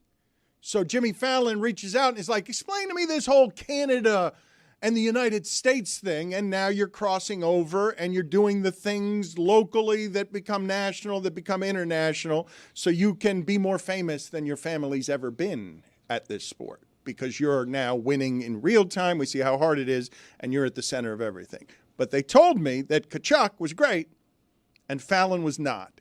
that the questions were very basic. It's sort of like, hey, famous hockey guy, here's America. Want to talk to him? And that Fallon didn't bring out Kachuk at all. It was just like, I mean, I don't even know what I expect there because I think he is doing it to a more broad audience. But if you're a Panthers fan tuning into that interview, it was just, hey, Kachuk, say the 5 things you're most known for. Hey, you did it. Thanks for joining us. That was great. Kachuk was fine there. He had good energy. He wasn't nervous, but it was just, I almost felt bad for Jimmy Fallon because it was just like, oh, your dad played hockey. Oh, America, you guys fought. Oh, man, that is so hilarious. Oh, and you scored a goal. Sick, man. Thanks for joining us. That's pretty much the show. Yeah, but it's just kind of awkward. If you're a diehard Panthers fan and you were looking for anything there, obviously. Did he ask about his groin? Did they sing? He said, you're currently injured, but you'll be back soon. He's like, yeah, I'll be back soon, I think. He said soon? It's not soon. It's not soon. He's like, I'm working to get back, but I love playing for my country. He turned it to America really quick. He's going to be out for a while, is he not? Yeah, he's going to be out for a while. He'll be back for the playoffs. And he mentioned multiple times about just the honor it was to wear the USA on his chest. So there were opportunities there for like the serious follow-up, but that's not really Fallon's thing. There's a lot of casual hockey fans, people that are just hockey fans of the Florida Panthers, and they're, I guess, rightfully upset that their star player is now hurt for what was an exhibition tournament. Turned out to be a lot more than an exhibition tournament. It was the first opportunity to play best on best internationally for these players in 11 years.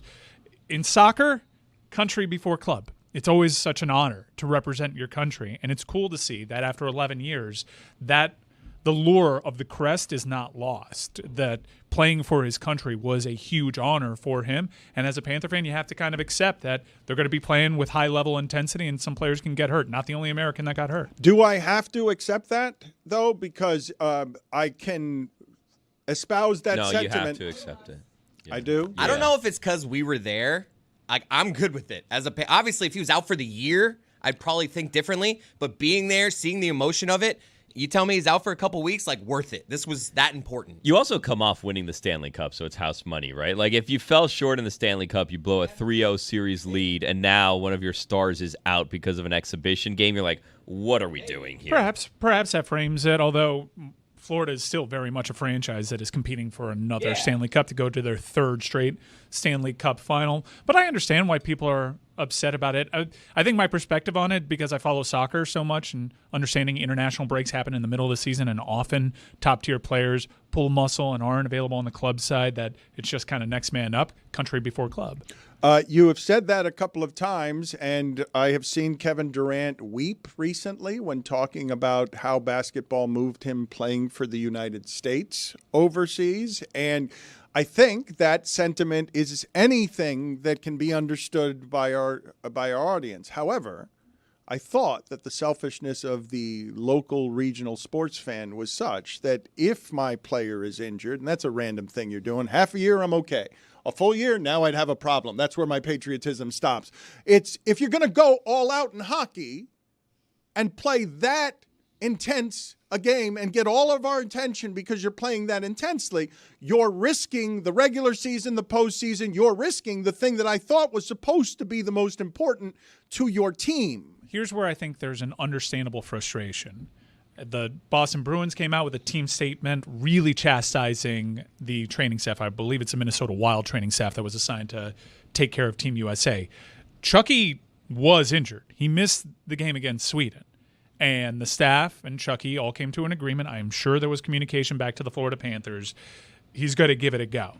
And you could seize on that decision. He was hurt enough to miss a game.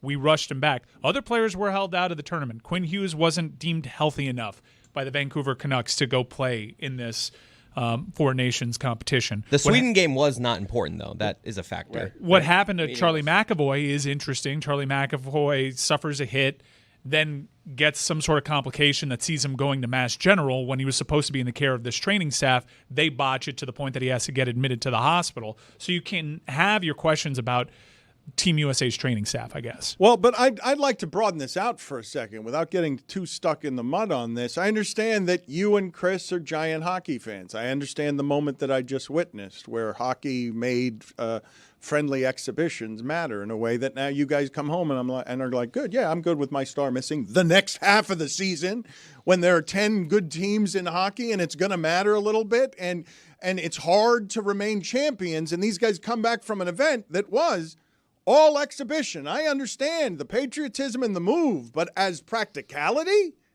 holy shit, if I'm running the Panthers, I don't love this. Kachuk's always playing hurt. Kachuk, I need that torso in the playoffs. That torso was not as good in the playoffs when it was hurt, but he plays through everything. For that guy to care that much about exhibition games, I get it. We just witnessed it. It was nice, but my God, is it prisoner of the moment? It's a contrivance. Like, they made that whole thing up for our entertainment. Yes, but it meant something. It was a big tournament. Yeah, I don't care if it's the first one ever. All it of was a it's big technically tournament. How would we have felt? How would we have felt if before the tournament, Kachuk's like, I'm sitting out 4 nations. Don't want to get hurt. I would have been like, oh, that sucks. Yeah, that would have been terrible. No, you guys would have pretended it was less cool. Yeah. I don't. No, because they had the wasn't in tickets it. already. If Kachuk wasn't playing in the championship game against Canada, I would have been disappointed. Like, tough it out. This is a really huge game for hockey in this country. It would be a huge honor to beat Canada in that sport and secure a championship against them on the international level, best on best. So I'm glad he gave it a go. Unfortunate that he's going to be out a couple of weeks. Thankfully, the Florida Panthers are good enough to withstand this absence. Maybe they make a move before the deadline, but it comes with the territory. It was a great moment for hockey the past couple of weekends. It was a great tournament. It was made up, but, like, honestly, what isn't made up?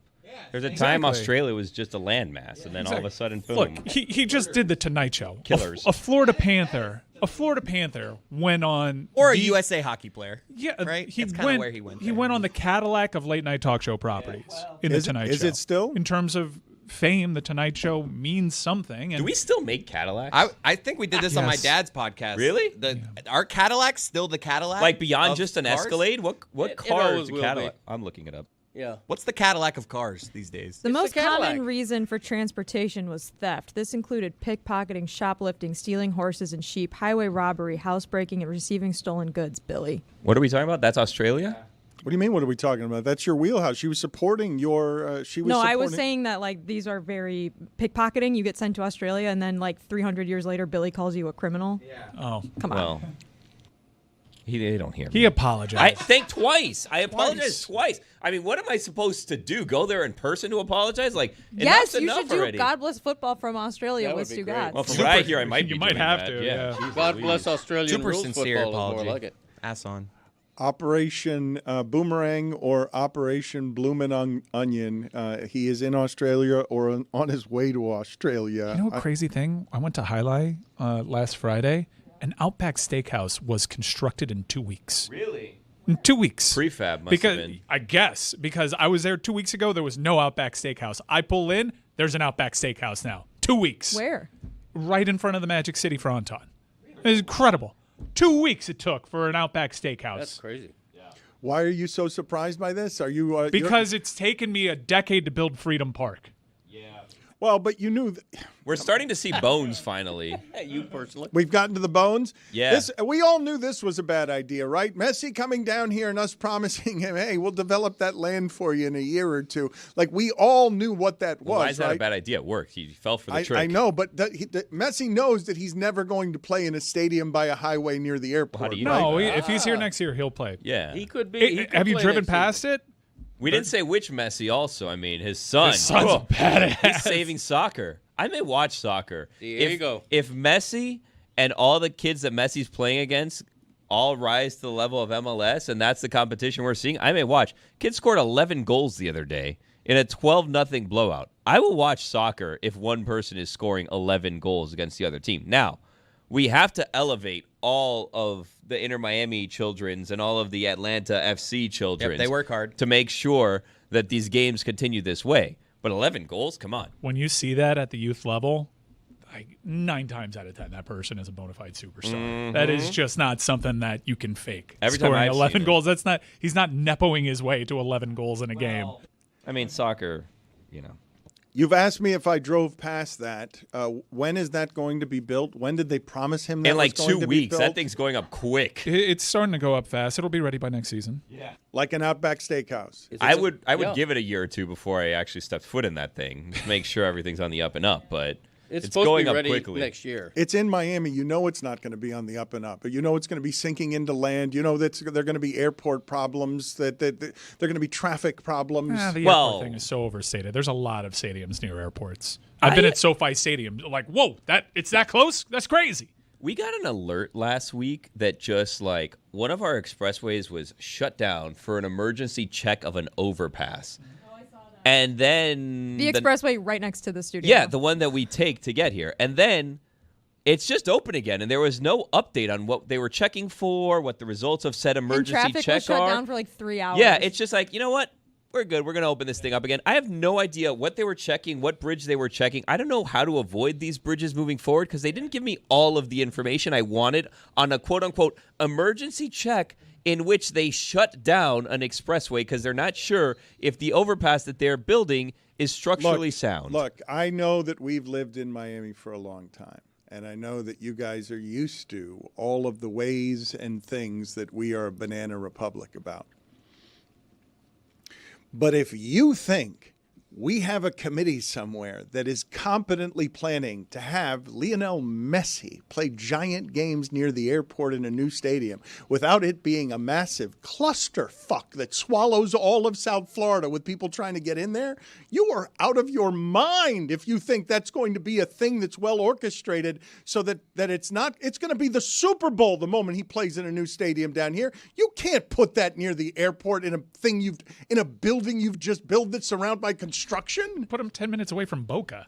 It's way more offensive. They're hiding him in Boca where you can there's giant parcels of land over there near the airport. Have you guys seen how hard it is? You're listening to Billy Corbin. Yeah, this is 5 seconds away from Doral. Like, this is home. There was reporting in the Rolling Stone last week that some of the cut positions in the FAA were, quote, lawyers who help keep drunk or reckless pilots out of the skies, employees who track potential new flying hazards like cranes, and staffers in charge of medically clearing pilots. And the flying hazards like cranes did sort of, my ears perked up because this is right next to the airport, and that was one of the reasons that people at the airport and officials were concerned about the location because there's going to be all this tall construction material right next to the runway. But, luckily all of those people may have been laid off now, so they can continue construction. You guys don't trust our infrastructure in South Florida, do you? No, less now.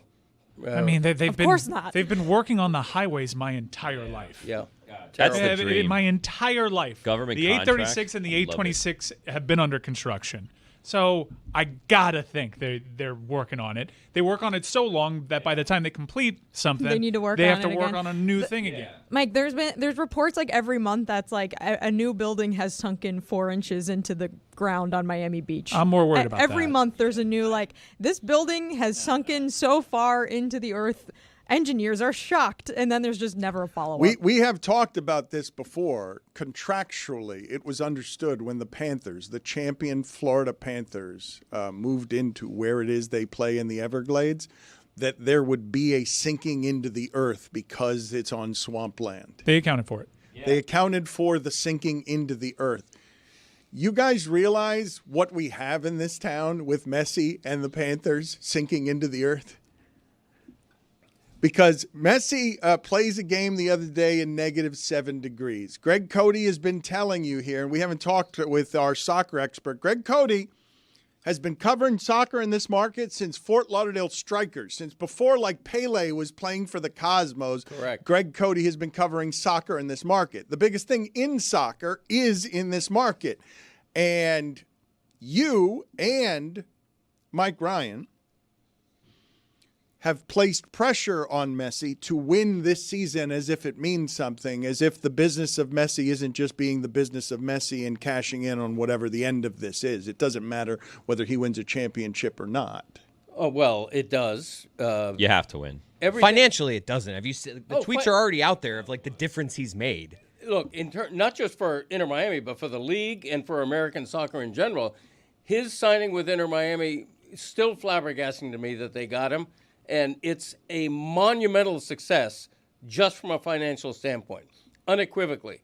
What I'm saying is if you came here to play for an MLS club, be sort of nice to win an MLS championship. Last year they had the best regular season in history, and they took a big dump in the first round. That's of not the much. playoffs. That's not much That of. is It's true. not much of a take though to say it'd be sort of nice. You said that there's enormous pressure on Messi, and I'm like, no, there's not. Well, there should be. If Ronaldo came here, he'd win a cup. That's for sure. I don't. It took a while for Beckham to win the MLS. He's no Messi. We all Respectfully. agree. We all agree that the MLS playoffs, winning that championship, is the one that he's going to be judged against because that's the one that most casual fans understand. Correct. But he's been here for a season and a half, and he's won 2 major trophies. Yeah. As a member, yes. Leagues Cup major trophy. I mean, it was the first year, but yes, it was against Liga MX, and they won that knockout tournament. Debatable. But well, it's not debatable that they won. What's debatable? What's debatable? It's a made-up tournament. It is. Between Like the Australia. US and Again, Mexico. It's like the Four Nations. All the Like, tournaments are made up. It's a similar tournament, right? All the tournaments are made up. They were wire to wire, the best regular season team, which in soccer, that's how you judge who wins a league. Right.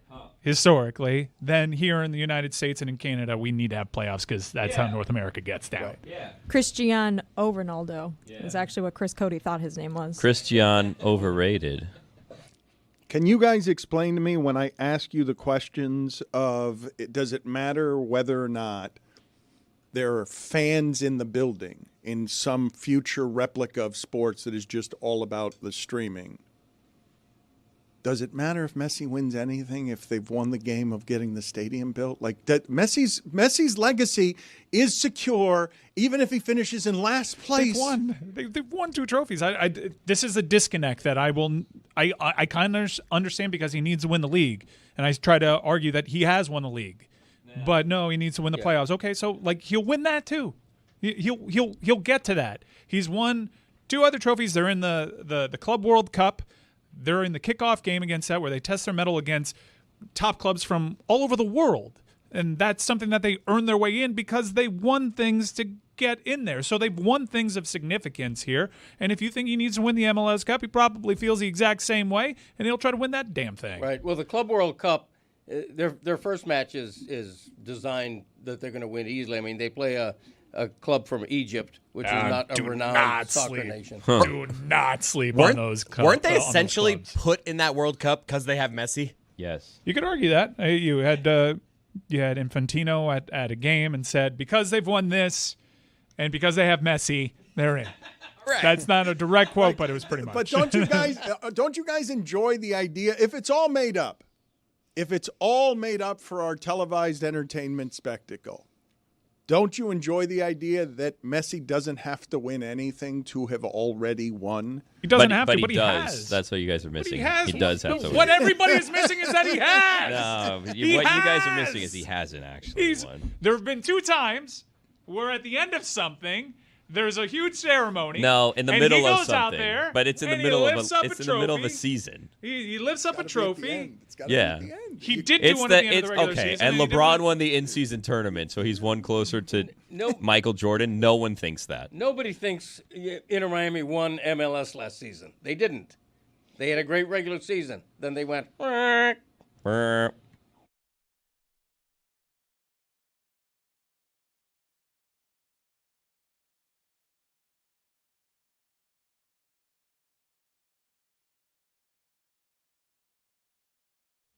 Rapper will solicit the most yearning nostalgia. There's oh so much to decide.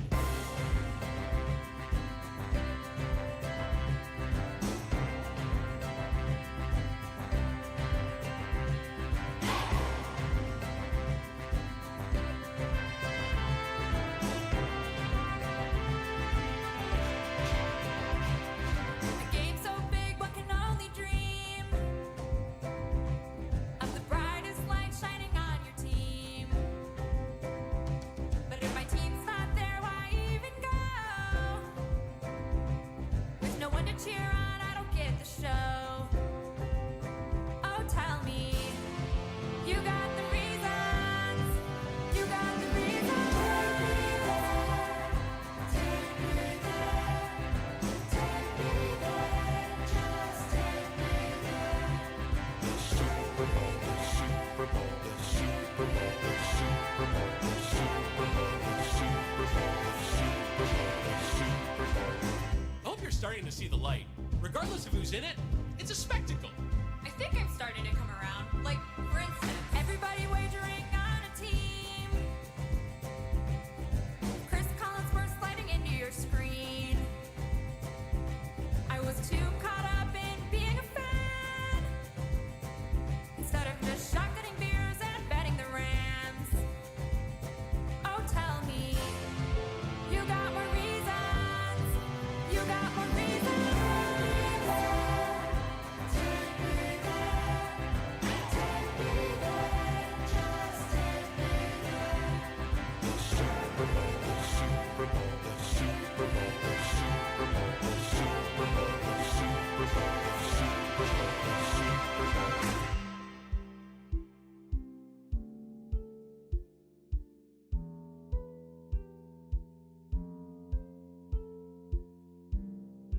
Anything you want, everything you need, you can get it all.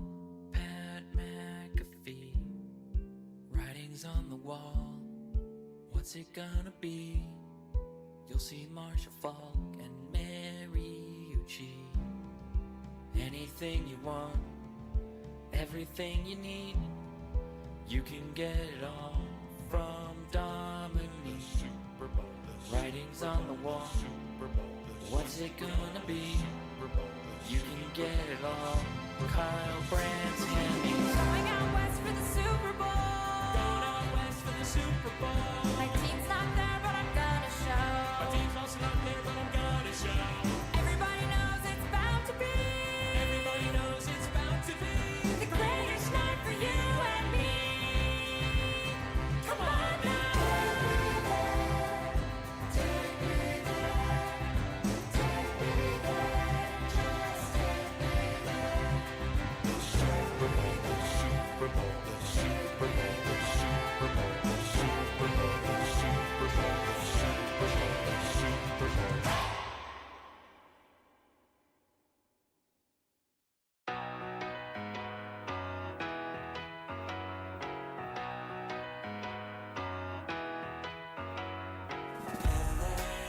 I'll spend all night out in Venice and make castles in the sand. Santa Monica's calling, but I'm here to cover the Rams. I'll stay in and avoid chateaus. If I booze, then I'm on Skid Row. Just one drink to begin, not like that's a big sin. Just one beer, then we're gonna go to the Super Bowl. Now, Mike, you know we're here to cover the big game. It's a time to be professional and avoid all the temptations the City of Angels may have to offer. Ain't that right, Jess and Kate? That's right. We're just here to ask quirky questions to grow.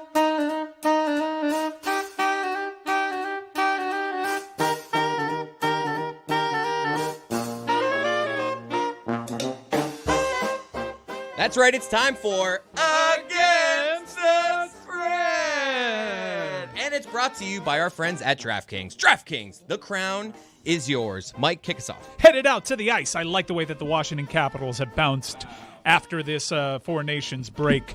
Alexander Ovechkin with a hattie in his last game. They bounced back. You're happy how they bounced back. No, I liked how they bounced on that thing. Okay. All right. Yeah. Calgary Flames coming over from Canada. It's a road trip. And honestly, the Capitals are just playing really good hockey. I'm a fan of them. They're probably going to get cursed by the President's Cup curse. It's looking that way. But I like them tonight. Minus one, not a Trump curse. The President's Cup. It's a thing. No, the Trump Cup.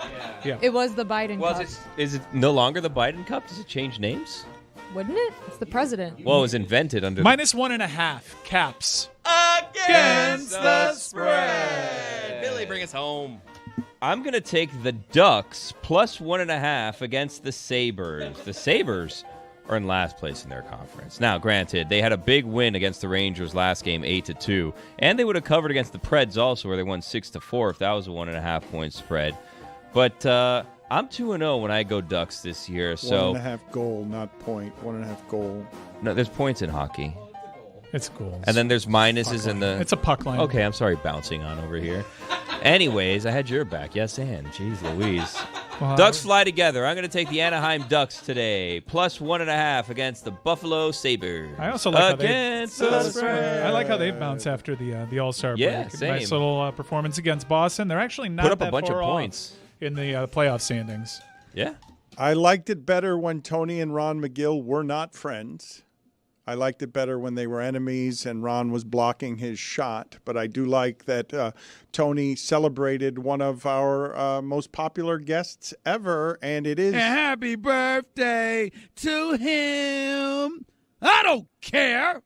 Good luck. 65 years old, Ron McGill. Is that today? Is it this week? What are we celebrating? Are we celebrating you today? Greg, go ahead and pick up your thermos. Good work by you. We were never enemies. Tony and I were never enemies. We were competitors. I mean, then I got old. Okay. Well, you haven't played basketball in a while. Is this your birthday today? It's Friday, actually. Okay. Well, happy birthday this week. Birthday week. We will celebrate it here with you. How are you feeling your age? Are you feeling vibrant or are you feeling decrepit? Well, I'm no longer playing basketball, which kind of sucks. Listen, I wanted to stop before I ruptured an Achilles, blew out a knee, did something that would be horrible to try to recuperate from at my elderly age. Can you walk us through here, Ron, what it is that you're most excited about coming up in your travels? Because I don't know how much more traveling you intend to do to foreign and exotic locales, and I don't know what's left on the bucket list either. Well, I'm going back to the Galapagos in May, which is going to be a great trip. The Galapagos is always a great adventure. Then I'm taking that big expedition to Australia in June, where we're doing the documentary with WPLG, Christy Krueger. And then I'm taking the family to Patagonia, Chile, Argentina, the glaciers, everything out there in October. So it's a busy year. Billy, you offered very little there. Just warning, be careful in Australia, Ron, if you want to get to 66. Let me get you know rid what I of mean? you here in a second. What are you talking Birthday about? week's a bit much, huh, Ron? I mean, geez, Louise, you guys had a dinner the other day that you put up all these pictures in. You were celebrating you today. It's not until actually Friday. Like, it's birthday, not birth week, birth month. What is this? Guys, I prefer not to celebrate the day at all. Oh, I know. We can tell. My wife put together. And in hindsight, I'm really glad she did because some of my closest friends were there, and I didn't think all these people would travel from different corners of the place to come to this wonderful get-together we had. And I felt very privileged that I had so many good friends there. So I was a great surprise. But normally, I don't celebrate my birthday. I don't. I think once you get over 40, those birthday things are done. Do you feel fortunate that your birthday landed on the 28th and not on Leap Day? Yeah. I missed it by half an hour, Mike. Wow. What do you do then? Well, then what? I'm 6 or 5, whatever that's going to be. Not the math. 16. Not even close, but that's fine. He's an animal guy. Wow, Chris Cody just schooled you on math. I mean, it's not That's the a math. tough look. Ron, the largest shark ever tagged is now off the coast of Florida. Do you care to revisit what you have said about sharks, showering them with praise Defend your shark propaganda. when they are actually death machines? So, Mike, let me ask you something. What does the fact that the largest shark that has been tagged is off the coast of Florida mean anything? He's here to eat people. Has anybody proven that largest shark has done any damage to anybody? No, but that's convenient because you don't know what lies beneath the surface. Like, for example, in Australia, they have an abnormal amount of drownings. Criminals. Criminals. It seems as though they're kind of like trying to skirt the law a little bit, which does not play well into their reputation. But these drownings, how do you think that ends? Mike, you look at things through such a different lens all the time. You need to take the fogging off the lens. Australia is an incredible country. It's a great country. It's got phenomenal wildlife. Yes, 7 out of every 10 snakes there are deadly, but how many people come across them? Ron, if you're in chest-high water off the coast of North Florida, and I say, Ron, the largest great white shark ever tagged is just a couple of yards away from you, what are you doing? I'm probably going to get out of the water. There you go. A defense rest. Really? Ron, I saw a story of Turks and Caicos where a tourist last week had her hands bitten off because she tried to take a picture with a shark in very shallow water. Well, what does that reflect on? I'm so sorry she lost her hands. But listen, common sense just isn't common anymore. And I don't know what's happening in this world. Right. And I think a lot of this stuff is being driven by the stupid social media. Don't get me started in the social media with these people putting their backs to alligators to take selfie, trying to pet a freaking bison in Yellowstone. I'm tired of stupid. You can't fix stupid. The way you fix stupid is you get rid of it. And some of the animals are doing it for us. Wow. Whoa! So the people have it coming is what you're saying. Woo! Darwin's hand. Stupidness has its pitfalls. A woman lost both her hands to a shark? Yeah. Yeah, but if that was a tuna, she'd have 2 hands. Because sharks are dangerous. And they call the them problem here is the tuna. shark people, not the people. How do you lose both hands? I feel like if, Hey, Mike, if there's a shark, I'm keeping my hands separate. You're not getting both of these things. Well, You if know, you Mike- hold the phone the way Greg does. If you're just trying to take a picture of the shark and then the shark eats both your hands and the phone. There's an age where the tipping point is to take a photo, you use both hands. You use both hands to also shine a light on your menu. This is a classic example of how social media has driven people to stupidity. Ron, I have a question. If you remember something several years ago, our makeup artist revealed to me this morning that she met you at a Miami sort of like children's animal festival several decades ago and asked you if the chupacabra was real. Wow. And you gave her an assurance that no, it was in fact not real. Do you remember that? I do remember that. You know, I became kind of a really bad guy there for a while because back in the chupacabra, I wish you wouldn't be phrasing things like several decades ago. It makes me sound like a fossil. But having said that, you know, when the chupacabra craze started, it was all fun and games. And then all of a sudden, people started having rifles on their front porch and in the front of their house. And they were ready to shoot the chupacabra. And that's when it became dangerous. Listen, you know, we got the skunk ape, we got Bigfoot. None of these things have ever been, you know, accused of harming anything. We had the chupacabra that was now killing livestock. It was killing animals. It was sucking the blood and sucking the organs out. And people were afraid. And that was stupid. And this is all just playing on this fictional character that came up. I said, hey, listen, don't you guys find it coincidental that chupacabra is only found in Hispanic neighborhoods? Is it a racist animal? Why is it only going to the Hispanic neighborhoods? Why isn't it found anywhere else? And where's the proof of this stuff? And then when I finally proved it, I said, listen, you know what? The next animal that the chupacabra kills, that you guys say, oh, look at the chupacabra did here. It sucked all its blood out, took all its organs out. I want to take that animal live on television. We brought it on the new news live. We cut it open at Jackson Memorial Hospital doing an necropsy. And guess what? It was full of blood. It was full of its organs. And it showed that the 2 little bites on its neck were not a vampire, but a dog that had bitten it and strangled it and killed it that way, because that's what dogs do when they become feral. All right. And then all of a sudden, all the people that were making money off of selling the bumper stickers about the chupacabra and selling the T-shirts of the chupacabra and the radio stations that had all the lyrics and shticks going on, all of a sudden started losing all of their little clicks and attention because the chupacabra was proven to be false. That's a great story. You eradicated the myth of the chupacabra personally. I did, and I'm proud of it. That's unbelievable. How am I just learning this now that Ron McGill proved forevermore ruined the myth of the chupacabra, ruined it by going to a hospital and providing live proof on the 12 o'clock news. And one of the reporters got sick, vomited when we cut open the goat and she saw the blood and the guts come out. That's great television.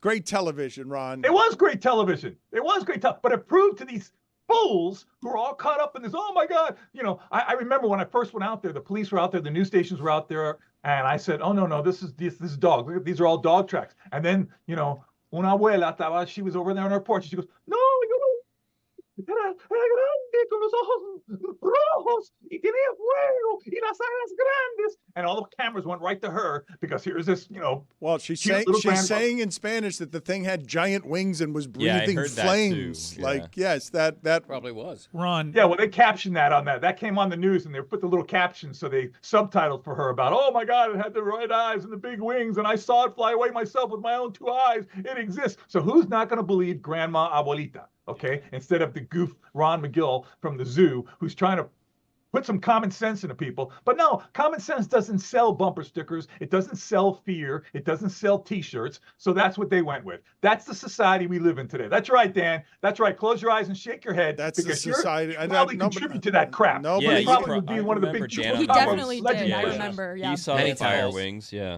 Related to the chupacabra, if you had to bet on one of these mythical creatures that have been rumored to be in existence, like Nessie, Bigfoot, the Yeti, the Chupacabra. Which do you think has the most compelling evidence? And if you had to bet on being the most real? Yeah.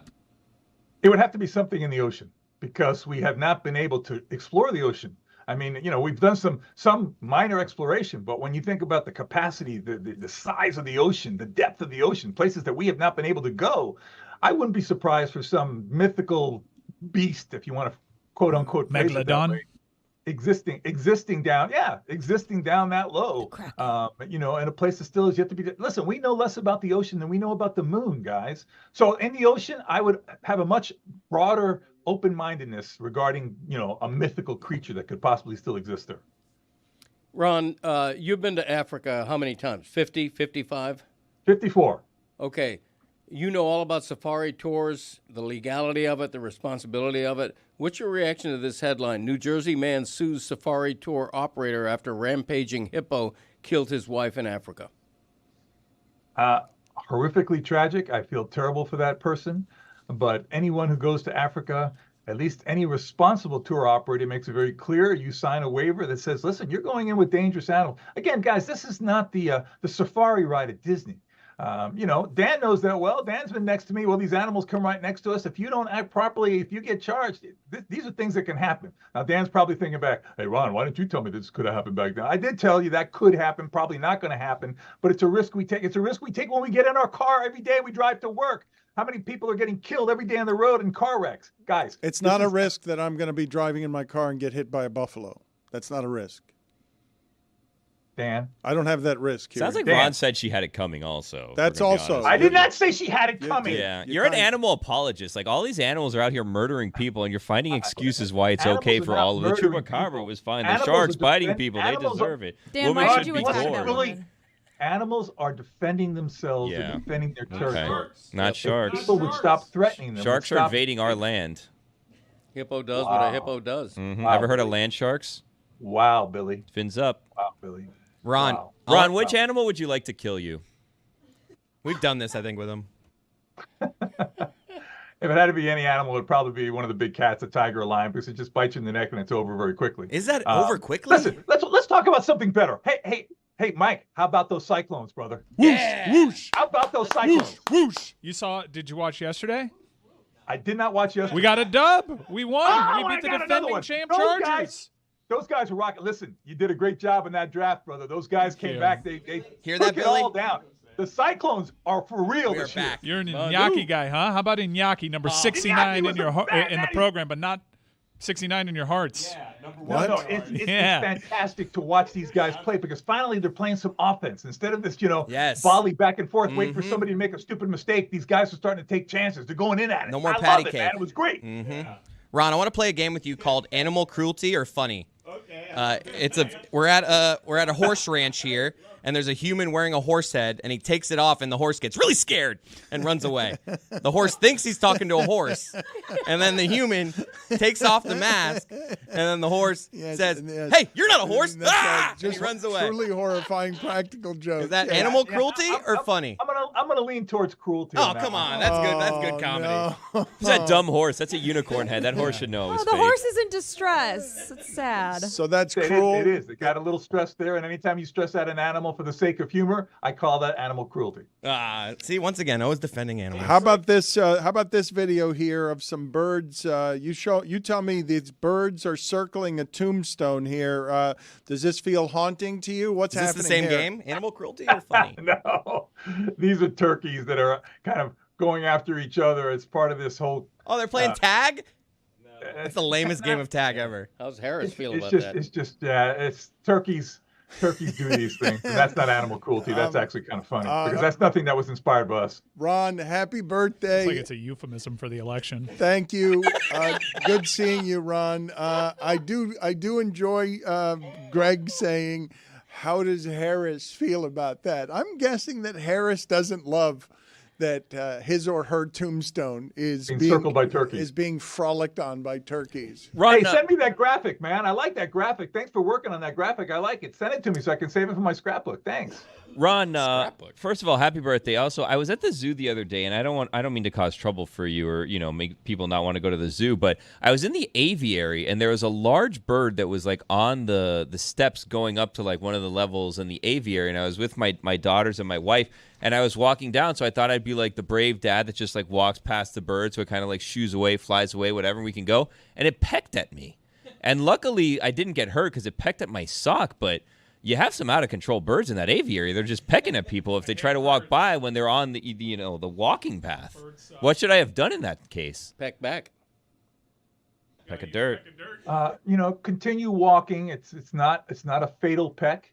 Probably a little startling, but I'll write a memo and address the issue and see if we can have some kind of disciplinary action against that bird. All right. I always sit out the bird aviary. I'm like, not for me. I'm good. Ron, good seeing you. More than 150 false killer whales have washed up on the coast of the Australian island state of Tasmania. What does that mean? None of them are expected to survive.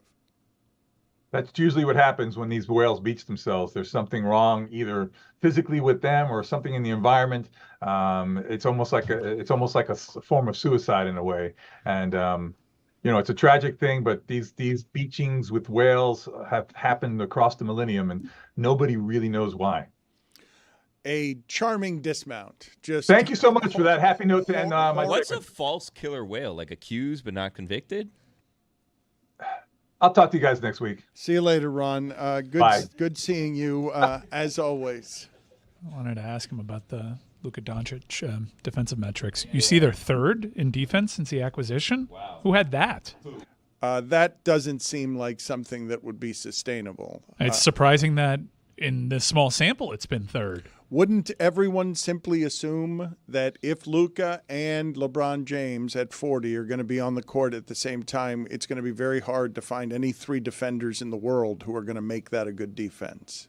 That you can't hide the oldest player in the league and everything that they did to Doncic that made Dallas decide, among other things, though we can't have that playing defense in the final. I would say it would be impossible to hide for a game. They've hit it for multiple games. I would have thought that there's plenty of places you could attack them defensively. I wanted to ask you guys something because I'm assuming, now I know defense is always done poorly in the NBA in terms of how it's measured by the novice.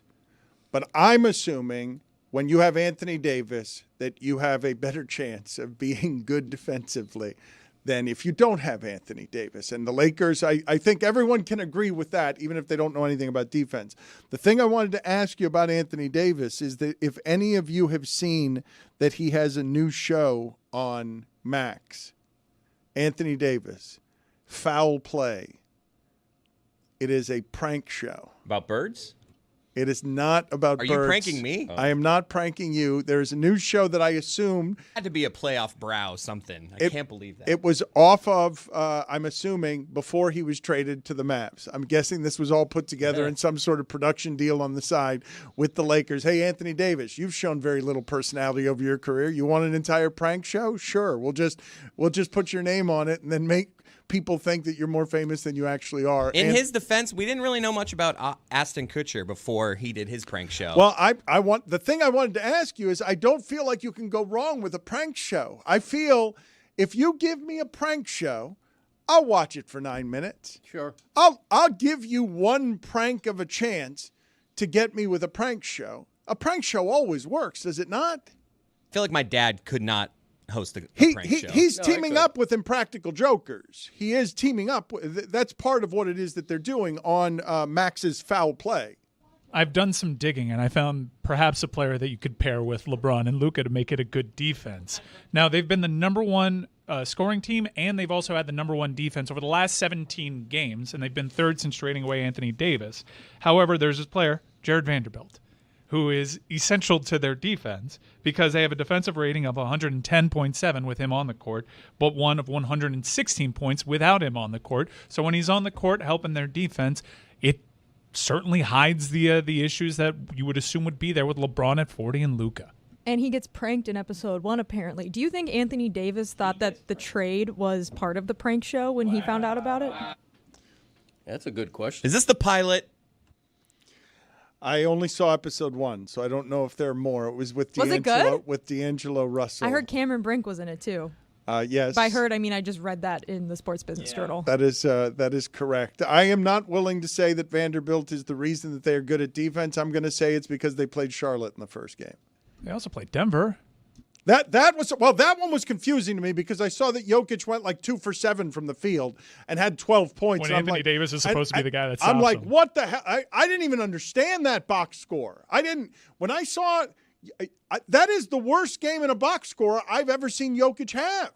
Like it was 12 points. It was 2 for 7, and I'm looking through minutes trying to figure out, was he hurt? Like how is there a game Denver played in that Jokic only gets 7 shots and misses 5 of them? That is the outlier, though. I think part of the explanation and why their defense has been so good is Hornets, Trailblazers, Jazz twice.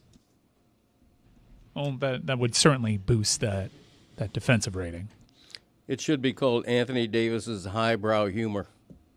That's what I was looking for. Something like that. That's pretty good, actually. That's better than foul play. They got into. Shouldn't it be lowbrow? Lowbrow, yeah. Or anyway, it's a prank just show. prank. It's a Just lowbrow. brow. But they needed a brow. They needed a brow. Yeah. Do you know how uninteresting you have to be as a sports star for the only information for Chris Coady to have about your personality to be your single eyebrow? Like, just to play as a Laker. This is what I think of Anthony Davis. I think he will be criminally underregarded, the legacy of Anthony Davis, because he had to be number 2 to LeBron James. I think him healthy is a number 1, but he got undone by what happened with organizationally with the Pelicans that has since happened to Zion. And like, Anthony Davis is a number 1. I can win a championship with Anthony Davis as my number 1, but because he played next to LeBron, I think he'll forever be underregarded as a basketball player, even though, like, I can make the argument that guy is a top 50, top 75 talent of all time. He was such a star in college, though, when we used to actually talk more about men's college hoops. Such a star. I don't know. He was on the Ruffles bag. He doesn't have a lot of personality, though. We're stuck on the eyebrow, a single eyebrow. But maybe that's on us, though. LeBron sees something. Yes, and?